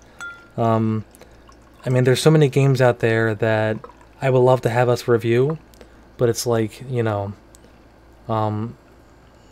we only have so many staff. I mean, we're expanding, obviously, much like my dong. But yeah, like we're trying to eventually have a pretty big output, and my throat's actually getting sore again, just an FYI, so I might start coughing again. Oh man, Jesus. I'm going to see the doctor tomorrow, finally. My girl was harassing, like, not harassing, but she was like demanding. She's like, go see a doctor finally. And I'm like, all right, Jesus Christ, you know. But yeah, I am gonna go tomorrow morning. I'm gonna go see a doctor for the first time in a long time, and you know, all that fun stuff. I'm hoping he's just like, look, here's antibiotics. Just take them. It's gonna kill whatever that shit is that's lingering. And I'll be like, yes, finally, thanks, doc. He's probably gonna be like, well, we don't really know what it is, and you know, you just gotta tough it out. And I'll be like, God damn it, it's been like a month. I've been trying to tough it out ever, you know. But yeah, Octopath being a Switch exclusive is very interesting. My theory is that Nintendo co-developed it. What the fuck? Look at this dude with a Skelly costume. Look at this. Look at this. He's a skeleton. He's a little Skelly. What's up? Ari Madaros, Dragon Star Arena Champion. This dude's playing the game a lot more than I am. But yeah, my theory with Octopath being Switch exclusive, and this is purely conjecture, is that Nintendo is publishing the game, so I think that they might have co-developed it as well. So, I mean, all of the interviews and stuff with the producers and stuff, they're all saying that because they proved themselves with wait, what the fuck? What the fuck? Oh, okay, I have to go all the way over there. God damn it. But yeah, they like a lot of the interviews with the core staff on the game, they're saying, you know, because Bravely Default did so well, they went from an internal development team to a full yeah, it's their basically like Square Enix's B team. Basically, they have their own division now because Bravely Default did so well. But I think they I don't, god damn it, can I just like beeline over there? I don't think I can. There's too many mountains and shit. Let me see. But yeah, I think that it's a bit of a risk for them. I think it's going to do well. I think it's going to perform well. It'll probably, it's going to be, I have, like, I don't look at other websites' scores just for, you know, our sake, but I think it's been scoring mostly well. Like, it hasn't been scoring super high, but it's been scoring like in the 8s and 7s and stuff like that. And I expect our review is probably going to be around the same. I think Carl's probably going to score it about the same, like about an 8 or something. But it'll probably meet their expectations, but it won't sell like gangbusters. So because of that, they probably approached Nintendo and said, look, we want to make a fun new project for the Switch. Or maybe they said, we want to make a fun new project with the Bravely Default team. It's going to be a throwback RPG. But we're not sure, you know, we want some assurance that it's going to do well.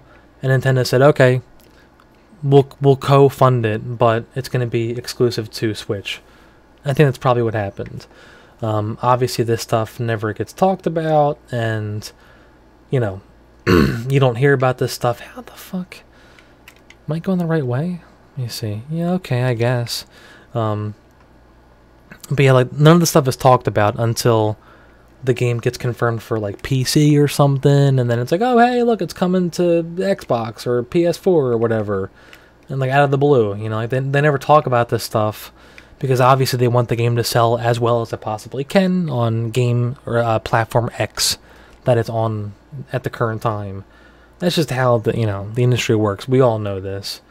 So, it bees what it bees. I mean, the thing I think Octopath is going to have a problem with is justifying the full $60 price tag. I think that's going to be the biggest problem that game is going to have. And I was talking to Carl privately earlier about it, and I think he was saying, I can't remember. I took a nap. I'm like slightly half asleep and delirious on some like NyQuil and stuff still. But I'm not going to start saying racial slurs. I can promise you guys that. Yeah, like I'm like 95% sure it's full price, like $60. So that's tough. I mean, the fact that it's a throwback RPG and it's full price, it's a tough sell. I mean, and not only that, but from what I've heard, it's not that robust in terms of overall content. So you have a throwback RPG. So hold on, I gotta cough up this fucking loogie real quick. Hold on.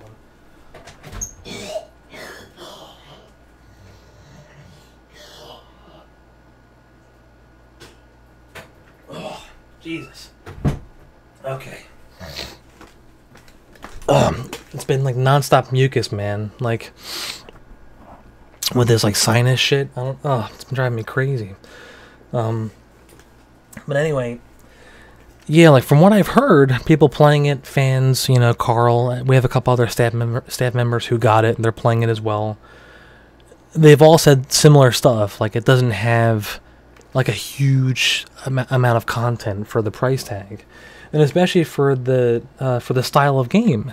Like it's not crazy cutting edge technology, right? They've got sprites. It's all old tech, and running in, I'm assuming, a newer engine.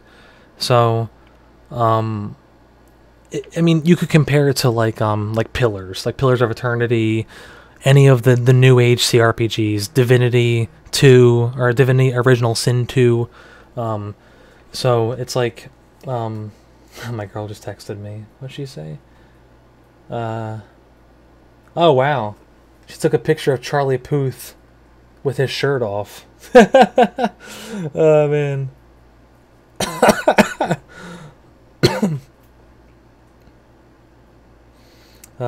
Anyway, but yeah, if you compare this, the fact that it's a throwback RPG to throwback Western RPGs that have fuckloads of content, I'm talking like minimum 100 hours of content, right? It's hard to justify that price tag, in my opinion. I mean, I'm just a humble game journalist, you know, that's trying to make it in this world with my my 4-year-old son, and so yeah, as I Am Setsuna, that's another one that I think we reviewed it too. I think we gave it like a 7 or something. So, like, once again, it's like it's a Japanese throwback RPG where they just don't match the same amount of content as throwback Western RPGs, and it's kind of weird, in my opinion. You know, like, how the hell do I get to this goddamn, what is this, K-Tarn Keep? How the hell do I get to this how do I get around this stupid thing? Can I get around it? I don't think I can. I think this is like a dungeon or something, I think. Yeah. So, I gotta get around this stupid thing. Oh, man. Let me see. Oh, whoa. Oh, shit. Oh, shit. Oh, ow. Fall damage, that does a lot in this game. A lot of damage.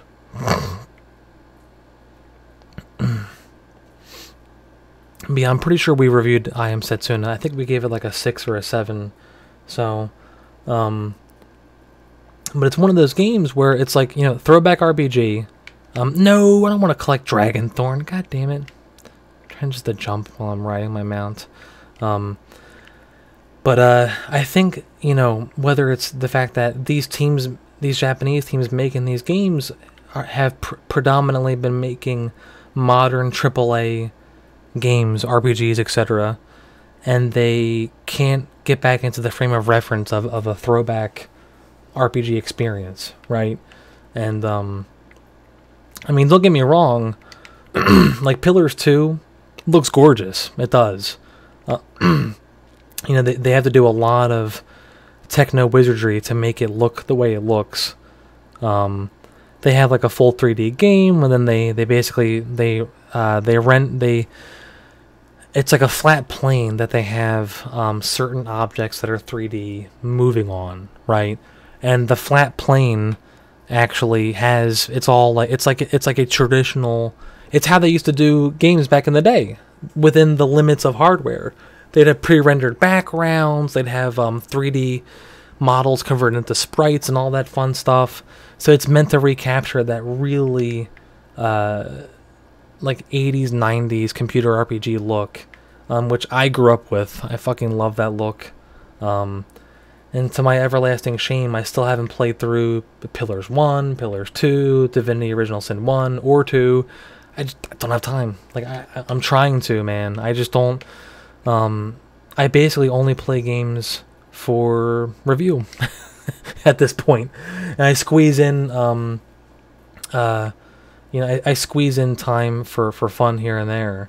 So it's like, you know, I'm really trying to still play games for fun, while also having you know, all the staff do all their stuff and they're covering all their stuff. And what time is it actually? It's like 10:18. Okay. So it's like it's a bit like running a circus. I mean, we have all this content we're trying to put out, and we're trying to you know, keep on top of all the recent news and all the new reviews coming out, and we're getting a crap load of oh, this is actually like another town. Sweet. So here's all the goddamn traders, and actually, do they have crafting benches here? Hold on. Let me see. Do they have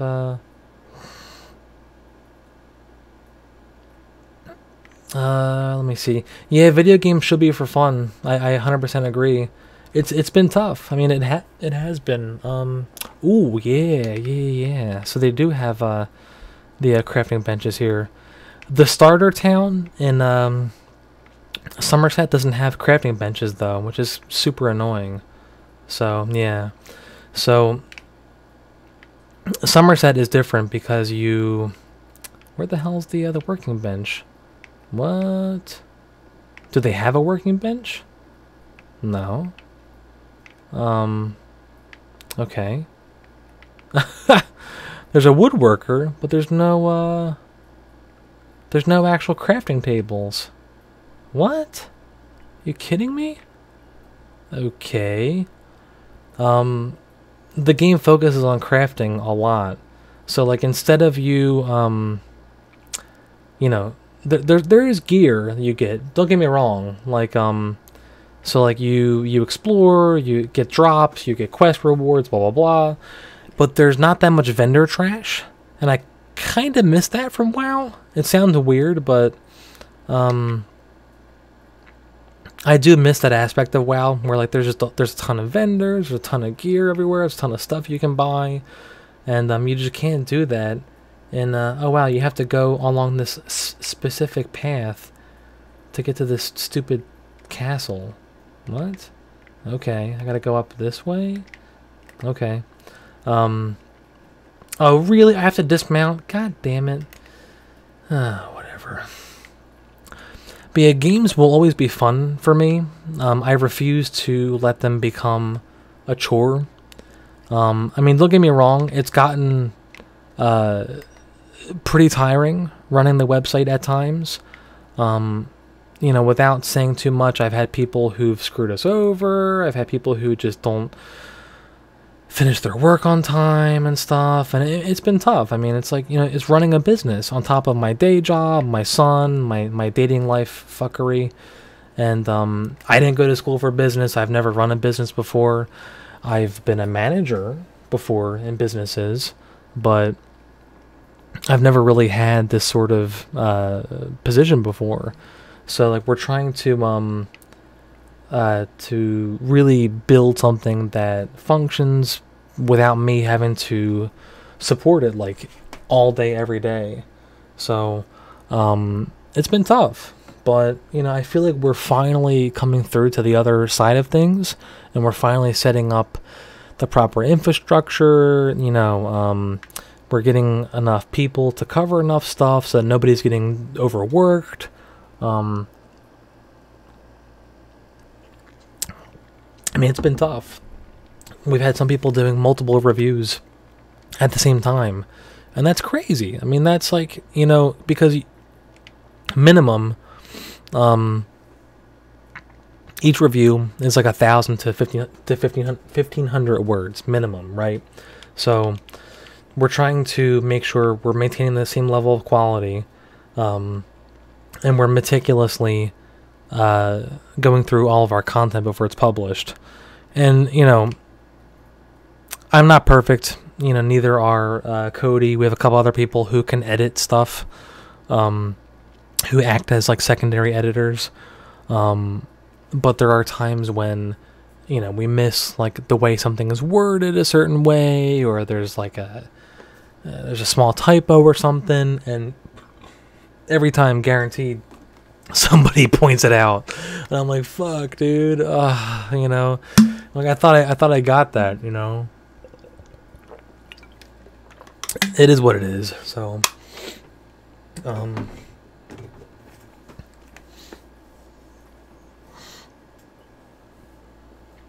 that's awesome.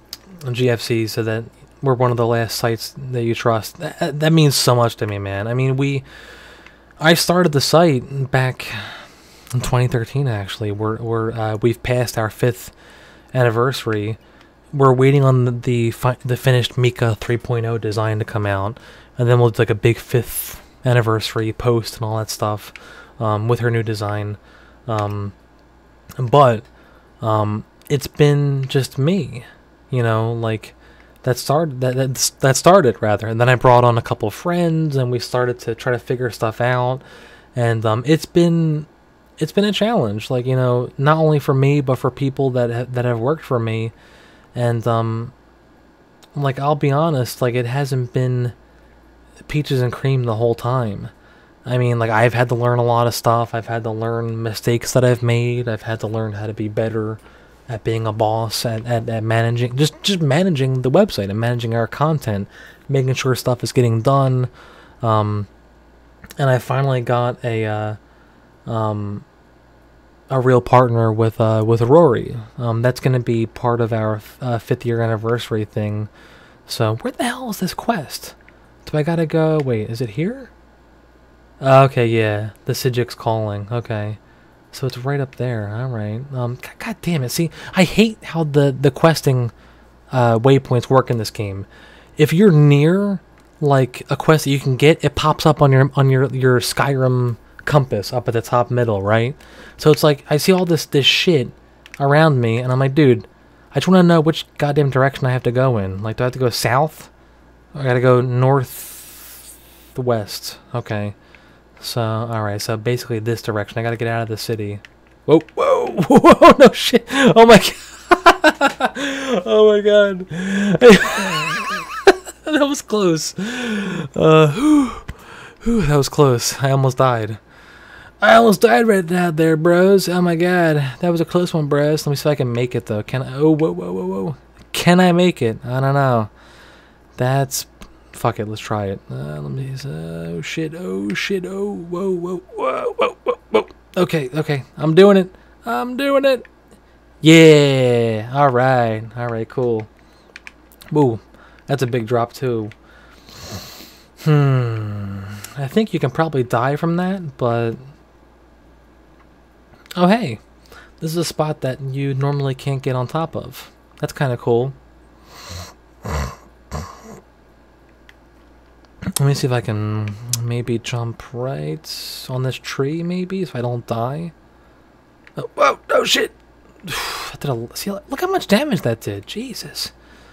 Anyway, yeah, let me get out of here. But yeah, lots of learning, lots of growing pains and stuff. But we've come out stronger. You know, we're finally building a real business that can function and can get stuff done, and we can finally approach developers and ad companies and PR people and be like, you know, we're doing this, and what is that? It's like a giant column of light over here. I guess that shit just happens all the time around here. There's like, hey, there's like a big beam of light with some magical stuff going on over here. What is this? Is it like a world boss or something? Let me see. Abyssal geyser. Oh, Jesus. What the hell? Oh, there's a wolf attacking me. Oh no. Oh no. God damn it. Fuck you, direwolf. I'm gonna kill you. Yeah, whatever. Yeah, I blocked you. Whatever. Ugh. But yeah, the fact that the website has grown as much as it has meant a ton. You know, I wouldn't be doing this still if it wasn't for you guys, if it wasn't for the fans that go to the site like every day. I mean, we have a crazy healthy community. I'm sure you guys, obviously you guys have been on the site, you've seen the comments and stuff. We have people that just browse the site, and that means a lot. I mean, there's so many websites out there that they fight for that kind of content. So, or not content, wait, what the hell? Wastin Corridel Delve. Okay. Wait, is this the same quest? Talk to the... No, that's not it. Oh. Wait. Oh my god, the questing waypoints are so dumb.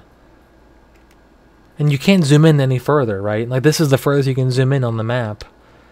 So, I guess I hop in this boat? I guess. I don't know. Oh, wow. Going to a cave, bros. I'm gonna go fight some dudes, I guess. I don't know.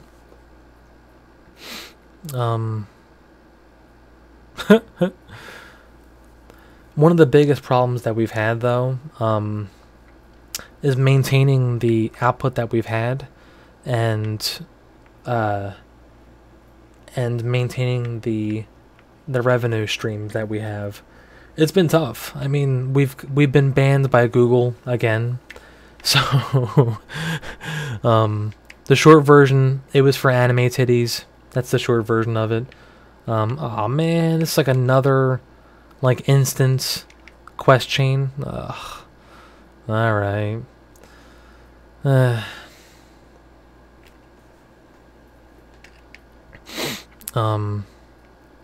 Oh, you do Polygon? It's so dumb. I mean, my goal with us keeping discuss comments is to keep the anonymity that people have. So a lot of people like discuss because you can hop in, you can just say whatever you want, and pretty much be mostly anonymous, right? I mean, there's still certain things that we can track you with, your IP, crap like that. But even that, it's like, you know, if you know basic computing security stuff, you know, you can know how to hide that stuff and all that fun stuff. But really, it's mostly just to give people that you know, that anonymity, so that they can just go on, hang out, have fun, not have to worry about being like fired from their job for having an opinion and stuff like that. So, and I've taken pride in that. I've taken pride in the fact that we, you know, we don't police our community. You can just hang out, have fun. You can say whatever you want, and you know, it's not going to be like a circle jerk where you're in this hug box and you're only seeing and hearing what they want you to see. There's a bunch of competitors. That's all they do. They have moderators. That's all they do. They go through and they police the comments, and they censor people for just the dumbest shit. Like, a game is confirmed for I don't know, Switch and PS4, right? And someone's like, I wish it would come to PC. And you can get banned for that on a whole bunch of websites. And I'm like, why? Who gives a shit? You know, like seriously? That's more energy and time than I'm willing to put up with. I mean, just from a logistical standpoint, right? It's like to police all that stuff. It's a nightmare. And I've seen some, I won't say who. I've commented on it before on Twitter. I've seen some websites where they will literally shut down comments so they can go through and ban people, hand out bans, and police the comments so that they can recontrol the discussions and the narrative. Just so that they can reopen it, and then like, okay, this is acceptable, this is not. And I'm like, that's the dumbest thing I've ever heard. Like, really? Like, why? Like, why are you wasting your time? And I don't really complain about it too much anymore, because the more that they do that, the more people come to us. So, and some people look at that as a bad thing. They're like, well, dude, you're getting all the worst of the worst. And I'm like, not really. I mean, overall, most of these people who are getting banned are reasonable, rational people who maybe just like to shitpost a bit. Nothing wrong with that. There's nothing wrong with wanting to shitpost a bit, say a bunch of offensive or dumb shit, post some dumb or offensive stuff, and just have fun. Like, I've known people, like, I've known non-white minorities who will post racist shit, and they'll be laughing, you know, their balls and tits off, because it's just funny. It's just stupid shit. And a lot of people don't get the concept of shit posting. That's all it is. It's for, you know, it's for the lulz, you know, but it's just for laughs. It's for giggles, and they don't get that. You know, they don't get that you know, that it's just to have fun and to unwind from maybe a shitty job. You know, maybe you're going to school and you fucking hate your school. Like, you're just trying to get your degree done or something. I don't know. Maybe you're stuck in a miserable relationship like I was with my ex, and you just need to just unwind a bit. You know, there's lots of reasons why. Oh wow, this is actually really cool looking. Look at that, that's really cool. So, anyway, but yeah, for what it's worth, I've been told by PR people and developers and stuff that we have, like, the most hardcore community in gaming. You know, in all of the best and worst ways possible. Mostly the best, because, you know, super hardcore people. I mean, I'm talking, I won't say which developers, but I know developers who use our community's response to things as a barometer of if they're doing good or not. I'll leave it at that.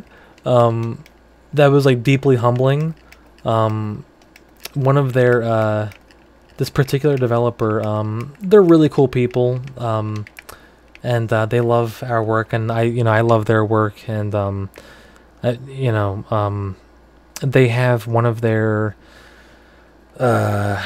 PR managers, I think, real cool dude. He's done translation and like convention work for them too, but I think he's now one of the big wigs over there. And like I was gonna publish it too, but it wasn't as refined as I wanted it to be and as clarified as I wanted it to be. They are actually, I think they still are too, and I'm curious how you guys feel about this. They are actually willing to sit down and chat about localization shit. That might give you an idea of who I'm talking about. So, wait, don't dox people. What do you mean? You mean who I'm talking about right now? Well, you guys are gonna know who I'm talking about, but anyway, they were, and we actually did a Skype call where we sat down, we talked about localization, censorship, the community, stuff like that, and it was really fun. But I listened to it like 2 more times or something, and I'm like, I don't know. Yeah, dude, this guy's like careful with what information you release about other people in the industry. I'm being very careful about how I'm wording these things. Trust me. You're not going to be able to know who I'm talking about. Trust me. And yeah, localization, withering catharsis. Localization is a very hot button topic. And that was one of the main reasons why we wanted to talk about it. And so I listened to it a couple times, and I'm like, this just can't be published as it is, you know. I told them I was sorry. I felt like I kind of wasted their time. Like I really thought it was it's a great idea to open up. Oh, dude, it's a skull. Oh shit. Wait. Who am I talking to? Talk to the... Oh, this is a person? Okay. That's weird. Yeah, I heard that Univision's looking to sell stuff. They're probably like, fuck this, dude. They're like, you know... Oh, man, I gotta, like, look up this shit. What? Oh, okay, I just gotta go back. Wait, seriously? I gotta go back? Okay, I guess I'm coming back here. I don't know. Can I mount up here? No? God damn it, dude. But anyway, I'll drop the thing about the that developer. So really cool people. Maybe someday I'll reach out to that guy again, and we'll you know, I'm sure he'll be 100% down to do it again. It just has to be more focused. You know, when I did that, it was back when I first started doing really personal interviews, and you know, it was fun, but it definitely wasn't as focused as I wanted it to be. So, you know, we did video reviews, by the way. We had a guy on staff that was doing really well with them, and we had a system going, and we were kind of like pumping them out pretty regularly, I would say. And I was proud of them. I was really proud of them. And I want us to do them again. Like 100%. I think we really need to do them again. And they'll do really well like they did before. The problem is that we're trying to basically, you know, logistically navigate the staffing that we're setting up now with just writers and stuff like that. And we're trying to cover our current bases before we get back into that. Because, I mean, I'll be honest, when Tyler and Michael were doing video content, they were getting overwhelmed. Like, I mean, it's a lot of work. On top of reviewing stuff and other stuff, I mean, it's a lot of work. And both of them were good in their own respects with the work that they did. Tyler kind of did his own thing, and he has a really great voice, and he did fun content that I think I kind of want to go more back towards that style, where it's more of a YouTuber style video review, where you're just kind of having fun, you're throwing in random pictures of shit, and you're just making it fun. But I don't know, there were a lot of people who loved the sort of older style, where it's like you literally break down graphics, gameplay, story, sound, you know, and then, you know, the breakdown, blah, blah, blah, and people seem to like that a lot. But I mean, it's a lot of work. I mean, just getting the video gameplay, we did all of our own gameplay. We recorded all the stuff.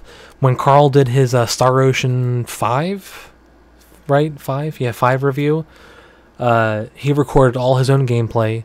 Every video review, we also did our own voice work as well. So he recorded him basically reviewing all of his wait, what the fuck? All of his review. So he was reading it off, and then we had to cut it up. We had to add the little things in between and stuff. And so Dynasty's wondering about the thing about Mika being a Fuda. Dude, people were saying it was an old podcast that I said she was a Fuda. I can't remember. I mean, it was years ago. I can't remember, man. The podcasts we're still running on the old numbers from the beginning. So we're on we're in the 60s now, I think. And it's been very, like, we're going to do a podcast tomorrow night to go up Wednesday. So, but there are old podcasts that I think were only on the server, or on YouTube. I can't remember, and I'll have to look. Thanks for reminding me. And you've been a longtime fan. I remember you, so I'll double check because I know that I want to have all the podcasts, even the early rough ones. I want to have all the podcasts. See you, GFC. It was awesome hanging out, man. And thank you. But yeah, like I want to have all the old podcasts up just for archives' sake, and I think we go back as far as like in the 10s or 20s on the SoundCloud. I can't remember, but SoundCloud has been, you know, it just works for us, I think. So it is what it is. I might have to get some ice cream in a little bit. I've been streaming for a little bit over 2 hours. I'm thinking of going to 3 hours. But my throat's getting a little bit more sore, so I might grab some ice cream in a bit to try to get that sinus infection, that nasal drip to calm down a bit. So it's been tough. I talked to the portal master in... Wait. The fuck? Wait, do I gotta go back to that stupid tower or whatever? Wait a minute. Where the hell is this quest? The portal master... No, it's not there. Yeah, man, I'm still sick. I'm going to see the doctor tomorrow, though. Finally. So it's taken way too long. My girl was like, just fucking harassing me, like, go see the doctor, and I'm like, alright. So I'm finally gonna go. Where the hell is this quest? Like, it shouldn't be this hard to figure out where the hell I'm supposed to go. Is it back in that place? Wait. Where the hell did I come from? Is it back here? I don't think it is. No. Oh, wait. Oh, it's all the way over there. Oh, it's in that island over there. Derp. Can I just fucking walk there? Do I have to go around the whole stupid bay area? Fuck this, dude. I'm not gonna walk there. Walk around. I'm gonna swim. I'm gonna use my arms and my legs to swim over there. Let's swim over here. Oh. There's a pirate. Fuck you, pirate. Fuck you, man. There are more pirates up here? They're fishing. Like, seriously? Yeah, that's like... Yeah, Matt is sort of, he's, I guess, on hiatus, I guess? I don't know. He did some work for us, but he, oh, okay, I guess I'm gonna swim now. But he, you know, he's still in high school, for your information, so he's very much a, he's a little baby. So we're trying to let him have his time with. He has some family stuff going on, and he's off for the summer, but he got some family stuff. This is the Elder Scrolls Online. This is the Somerset expansion. Damn, dude, look at that water, man. I mean, just look at that. Looks so nice. I mean, it's probably not like, you know, on the same level as like fucking, I don't know, whatever, like some like Uncharted 4 or something, I don't know, but for an MMO, you know, and like max settings, and for the fact that it runs like butter, it's really, really nice. Yeah, like it's a really, really pretty game. You know, the animations and stuff look great. I've been enjoying my time with it, but it's like, it's been tough because I'm so spoiled from World of Warcraft and all the quality of life stuff that they've done. And I wish this game had lots of those quality of life things. So my Somerset review is going to be basically half current state of ESO, half Somerset, basically. Underwater Passage? I'm curious. What the fuck is in here? Top 5 JRPGs. Oh man, that's tough. Man. I mean, I'd probably say number 1, Suikoden 2. Number 2, number two. Man, so many are flying into my head. Probably Legend of Mana, probably, I think, yeah. Number 3, if I was like looking at my wall of games, I could probably pick them quicker, maybe. So, Suikoden 2, Legend of Mana, I mean, I'm torn between Final Fantasy 7 and 8, even though they're not, like, groundbreaking for their time. They affected me a lot, you know, as an angsty teen, a pubescent teen, you know, so, like, it's like, for their time, they affected me a lot. I really enjoyed them. So, probably Final Fantasy... I'll say 7. I'll say 7 for number 3. Number 4, yeah, whatever. Man, this is tough. I'm trying to not forget stuff too. I'm gonna forget some, then I'll be mad at myself. I might just go over to my wall real quick and look.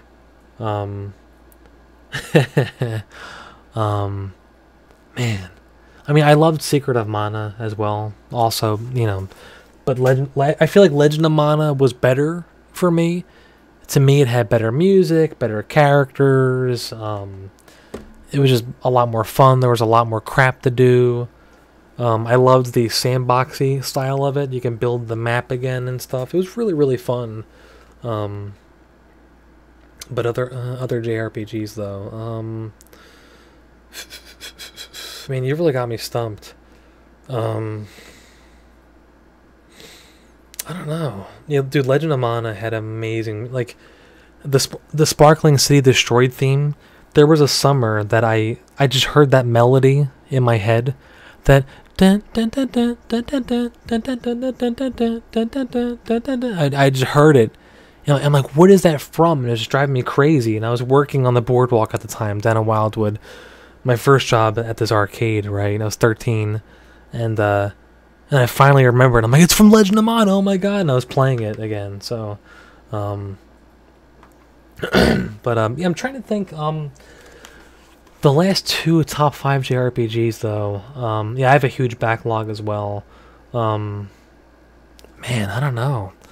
I mean, I love the Persona series and stuff, and I love other Final Fantasy games like 6 and 9, and 10 was okay, and 12 was fun, and I still haven't played through 15 yet. I'm kind of I'm gonna probably power through it soon, to just purely to write an editorial about it.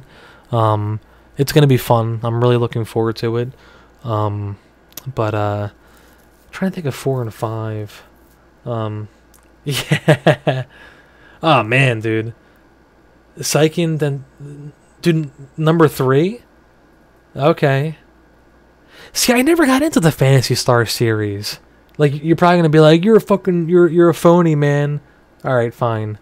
And then Shin Megami Tensei, I got onto that series later. Like, I'm a fake with Persona. Like, yeah, I know. I'm fired from from my own website. I'm trying to think of some other JRPGs though. There's just so many that, you know, obviously that I've played over the years, you know. And hold on, I'm gonna look at my wall real quick. I promise I will be like literally 20 seconds. I just forget what games I still have, and yeah, I'm just gonna look real quick. If I could, I would bring my webcam to show you. I'll do an Alpha Omega Sin style rant video in front of my game wall at some point. You know, it'll be fun. But hold on, I'll be like 10 seconds.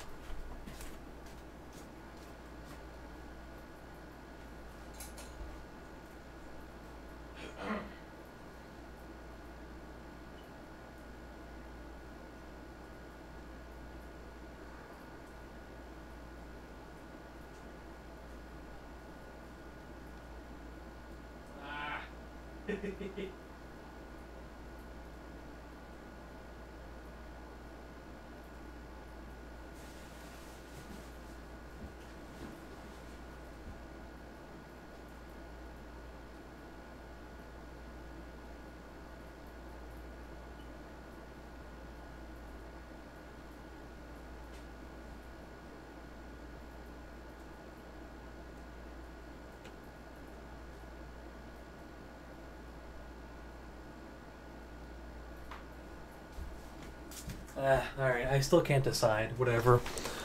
I still can't decide, man. I don't know. I mean, I loved Dark Cloud and Dark Cloud 2, so maybe like, even though Dark Cloud 2 did a lot of cool stuff, I kind of like the aesthetic of Dark Cloud 1 more. I played the shit out of that back in the day. I played it so much. Oh my god. I was a big Game Boy kid as well. I had my Game Boy literally everywhere with me. We went on a cruise in the Bahamas back in the day, and swear to God, I just had my Game Boy. we were like in this like crazy dinner. This like fancy, you know, and they had this conga line. They're doing all this big show. I'm just on my Game Boy, just completely not giving a fuck, you know, and yeah. So, oh man, that's that, dude. So Alpha, Omega Sin, and Razor Fist. I don't really watch YouTubers, but I will watch Alpha and Razor's stuff. Just really, really good stuff. Yeah, you know, I was thinking about Pokemon. I was, because a lot of people don't look at it as a JRPG, but it is. It is literally a Japanese RPG. So it's like, I was thinking about mentioning that because, like, Pokemon Red and Blue, like, legit, that was like a phenomenon. I mean, for a lot of us, right? And I was like, maybe, when did that come out? I was like 10 at the time or something, I can't remember. So like, you know, fucking lost my mind on that. So it's like, yeah, man, Dynasty, oh, excuse me, do it up. List some of your backlog, man. I mean, my backlog is so ridiculous, and it doesn't help that I have, I keep, whatchamacallit, I keep like buying games that are cheap, and like I just don't play them. I don't play them ever. It's like peak consumerism. I don't know. I just I mean, I bought the dumb ooh, a Sky Shard. Ooh, yeah. So if you haven't played ESO, yeah, you get these Sky Shards. If you get 3 of them, you get a skill point. And there's like a fuckload of them in the world. I forget how many there are. So you know. Yeah, Rory's gonna be doing classic games and stuff on streams. So soon it's not gonna be just me streaming. We're gonna have Rory. We're gonna have this guy named Mark, real cool dude. He's gonna be streaming as well. We'll do group streams as well. Obviously, it's gonna be a lot of fun. This is gonna be like, my goal is to have multiple like series that are going on. So, and we're gonna really stay to certain days. So the Papa Orselli chill stream will be only on Mondays. You know, the podcast will be on Wednesdays. We'll figure out when Rory and Mark want to do their streams and stuff. So we're trying to spread out all of this content so that, you know, whatever you guys are interested in, if you want to just do just the podcast, you know, just Wednesdays, you know, we'll have it up Wednesday morning. I haven't done the podcast for us in like 2 or 3 weeks because I've been coughing up a storm. And actually, before this stream, I was feeling pretty fantastic. And talking as much as I've been talking, my throat's getting sore as shit again. So, you know, I got 2 skill points. What the fuck? Wait a minute. What?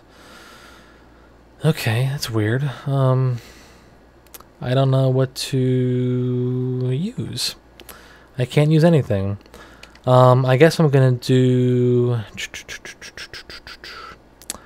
the keen ore thingy. So basically, this will show you ore physically, like visually nearby you. It'll like light up and shit. So that'll kind of be nice for blacksmithing. So anyway, yeah, I'll be wasting a skill point, I think, if I do.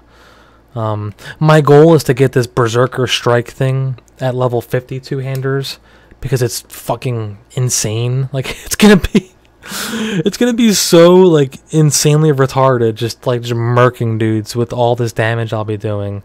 But obviously I need to level up my two-handers. Same thing with my sword and board. I gotta level this up a bit more too.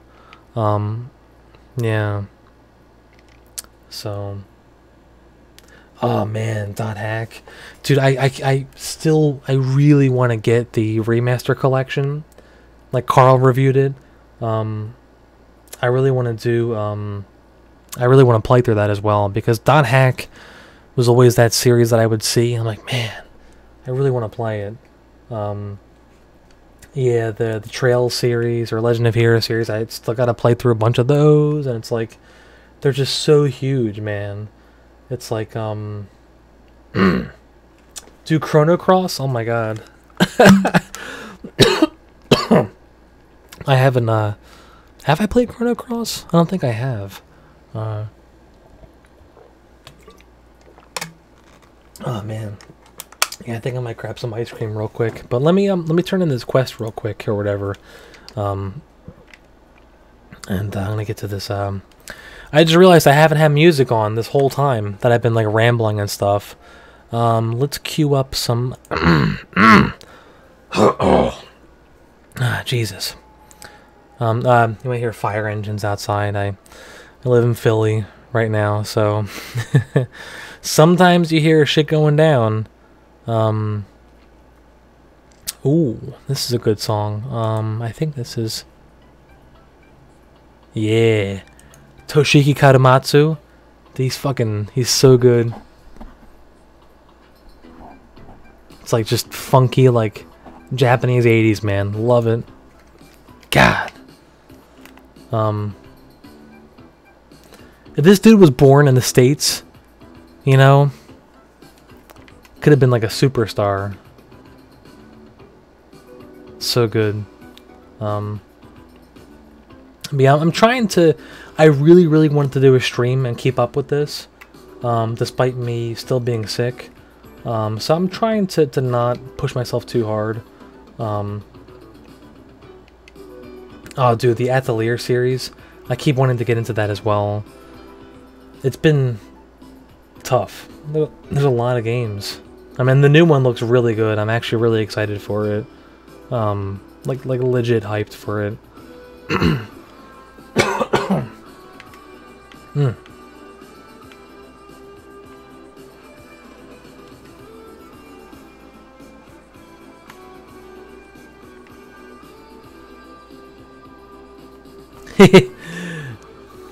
Yeah, Panda mentioned the pocket of water that's like 2 miles below the ground.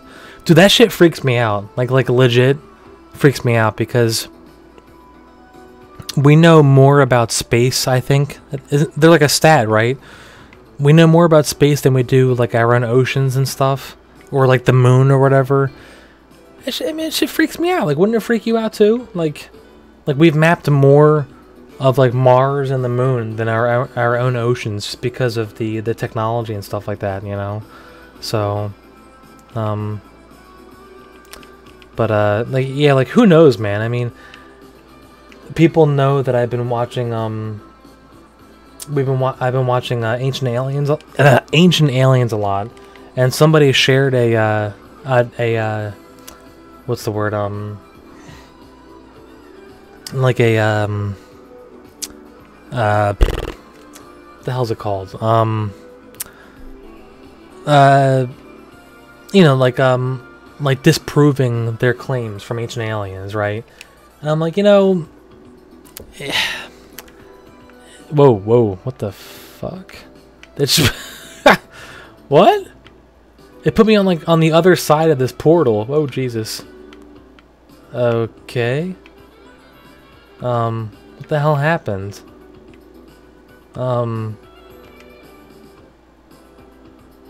What? I have like no idea what's going on. I really don't care. I mean, there's like a story, and like every NPC is yeah, like debunking, yeah. And there's like every NPC is voiced. You know, it's pretty crazy. But I'm just trying to blast through these quests. Panda,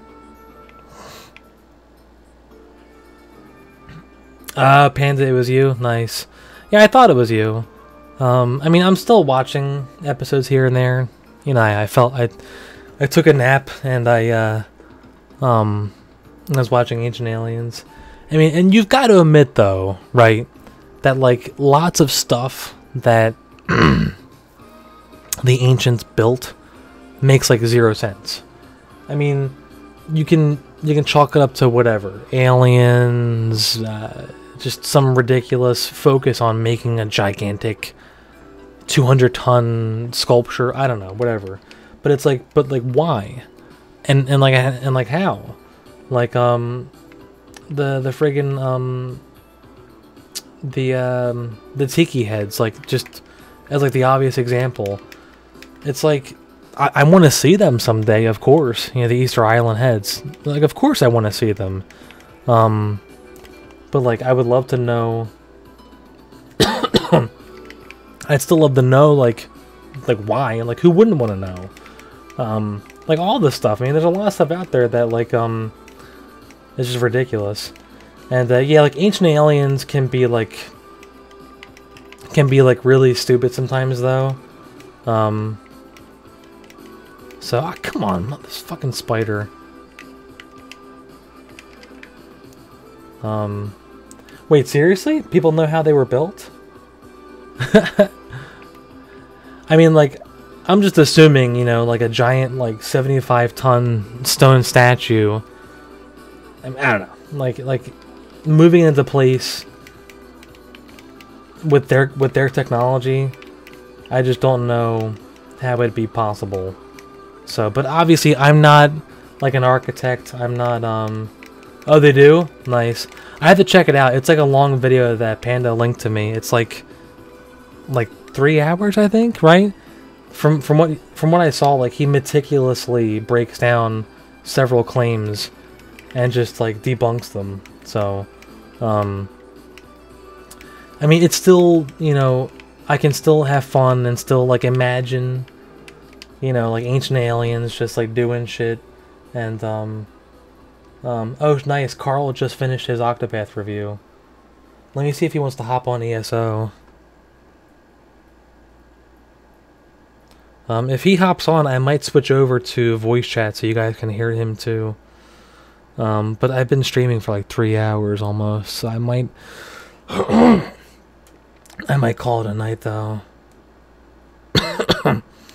I'm texting him real quick.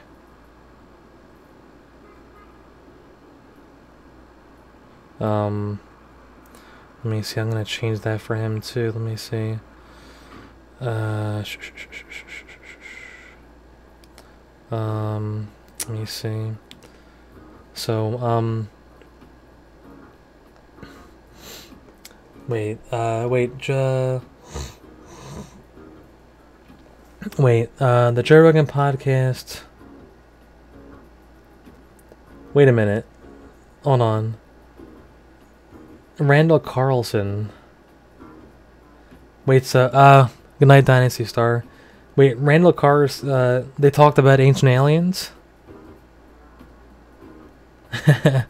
I mean, some of the stuff, like, legit freaks me out, you know? I'm telling Carl I'm on my ESO. Let me see. Anyway, but yeah, I mean, there's a lot of stuff that just fascinates me with that, and you know, obviously, I'm pretty much an atheist. I would love to know where we come from.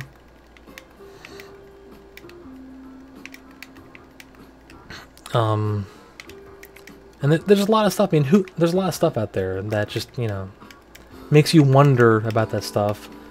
Oh, nice. Well, I gotta check that out then. Okay. And it's Joe Rogan's too. Okay, cool. That stuff fascinates me, by the way. All of the pre-biblical stuff that, you know, historically by biblical accounts should not exist, but does. And it's just weird. Like, there's the giant, structure that's like in the Sea of Japan, I think, or something, that is this massive stone, like, monolithic kind of structure that was probably used for, like, you know, worship and stuff in, like, prehistoric times. But, like, nobody has any idea what it was used for. Yeah, that's it. The Oniguni Monument. Like, nobody knows what it was really used for. It's fully submerged now. You know, for all intents and purposes, it was probably dry before the Ice Age ended. So, oh, nice. I gotta check it out then. I'll probably listen to that podcast tomorrow then, actually. Like, that stuff fascinates me. And actually, my dream game / novel that I want to write, I have, like, parts of it written, and I want to have, my, ooh, nice, two-handers leveled up finally. I want to have, my book written before, the game. I started, like, prototyping the game, by the way. Like, no joke, I want the overall theme to be sort of that mysterious prehistoric, pre-biblical time when, you know, like the whole Aquilonian Conan of the Barbarian shit, right? Where it's like, you know, before the time of Atlantis, blah, blah, blah, you know, like shit like that, where it's like, it's this time before time when humans existed and there was, you know, there was all this, like, crazy stuff, and, you know, the main thing that I'm torn on is, if I want to have, oh,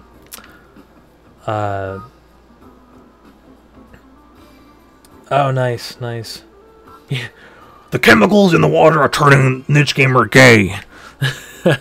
But, like, no joke, I'm torn on the overarching theme in my game, because my favorite, type of fiction is high fantasy, and then a close second is like sci-fi, like post-apocalyptic stuff like that.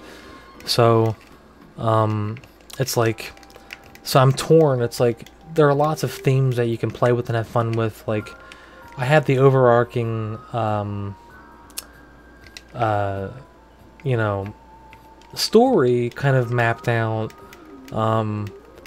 but the issue is, like, I'm torn on either going full high fantasy or, you know, or doing the whole ancient technology being rediscovered by post-apocalyptic humans type thing. I'm sure there's, like, a genre name for that or something, but basically having, like, a, you know, post-apocalyptic humans rediscover old technology thinking it's magic, right? Because they have no concept of whatever the hell this shit is. So, and kind of working it into the lore like that. So I feel like that type of theme has been done a bit too much recently, though. So, I don't know. Obviously, I love a good high fantasy epic.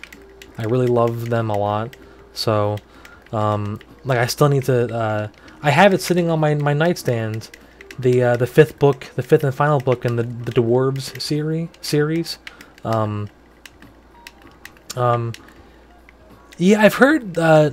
Actually, I think we reviewed Numenera. I think Carl reviewed it actually. I'm pretty sure he reviewed it. Tied to Numenera. So, yeah, Phantasy Star games are really fun. I really enjoyed the first online, and then I think I played the Blue Burst or whatever the hell it's called. So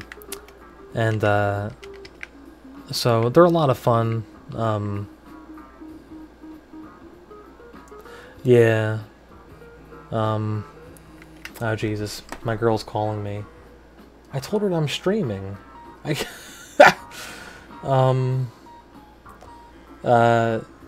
She's like literally calling me right now. Let me text her. This is kind of funny. What's the time stamp at? Like 2:40? Okay. Hold on. Let me text her back real quick. I'm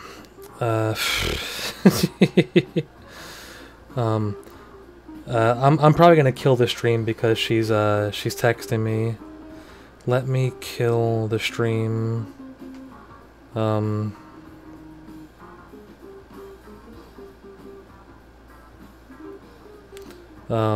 That's funny. Sorry, bros. I gotta go talk to the GF. So she's gonna talk to me about her Charlie Puth concert.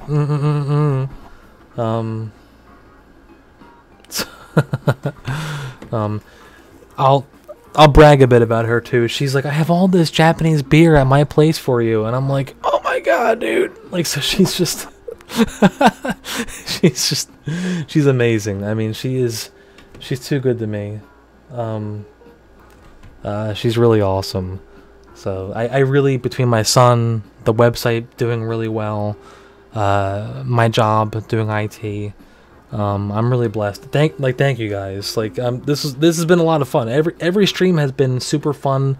I've been just winging it, not knowing what to expect. Oh shit, these guys respawned. Oh shit, no, don't aggro. God damn it, they just aggroed. I gotta fight these fuckers again. Hold on, let me kill these guys real quick. Oh hey, somebody just chimed in saying that we're a dead channel. To, you know, what motivates to keep making videos. I mean, I don't know. It's like, obviously we're not putting out as much original content as we used to when I had like Tyler or Michael. It is what it is. I mean, my goal is god damn it, I just aggro these guys too.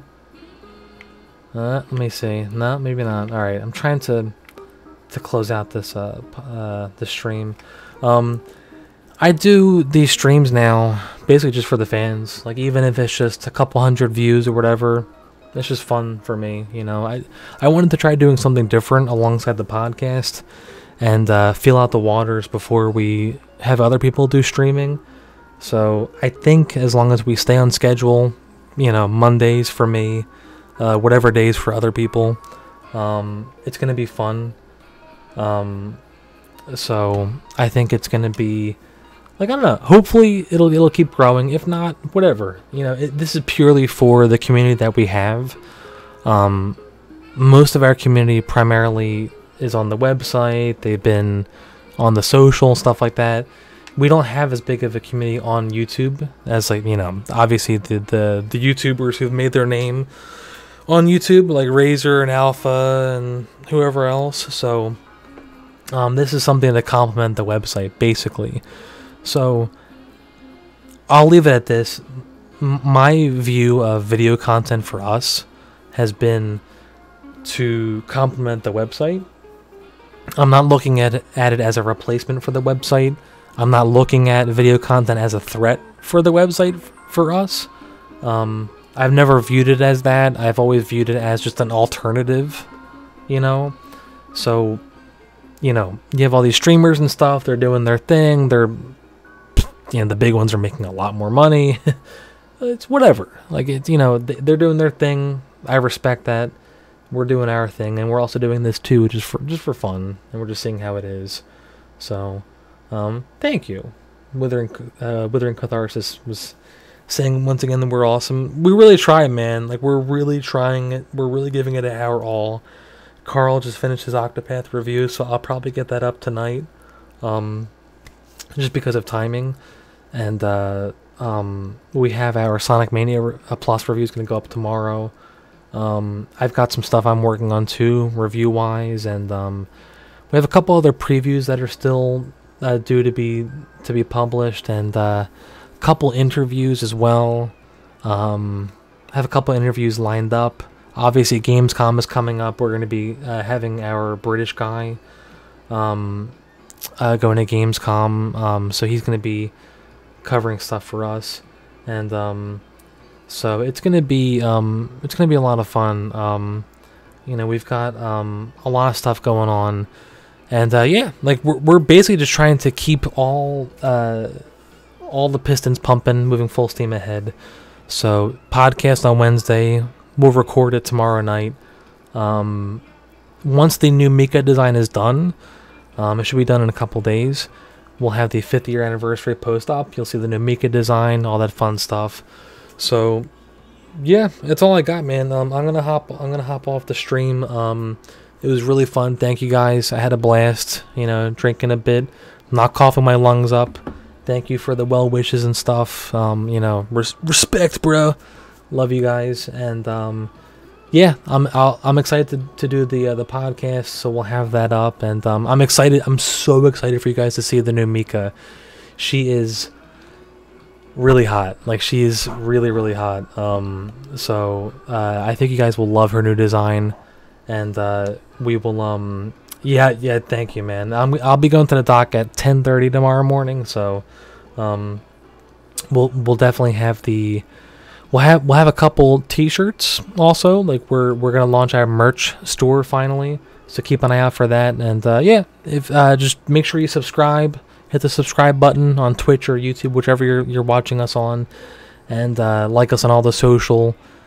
Check out the site. You know, every day we have new content, and yeah, I'll see you guys next time. Thank you guys so much, and I'll see you soon. Later.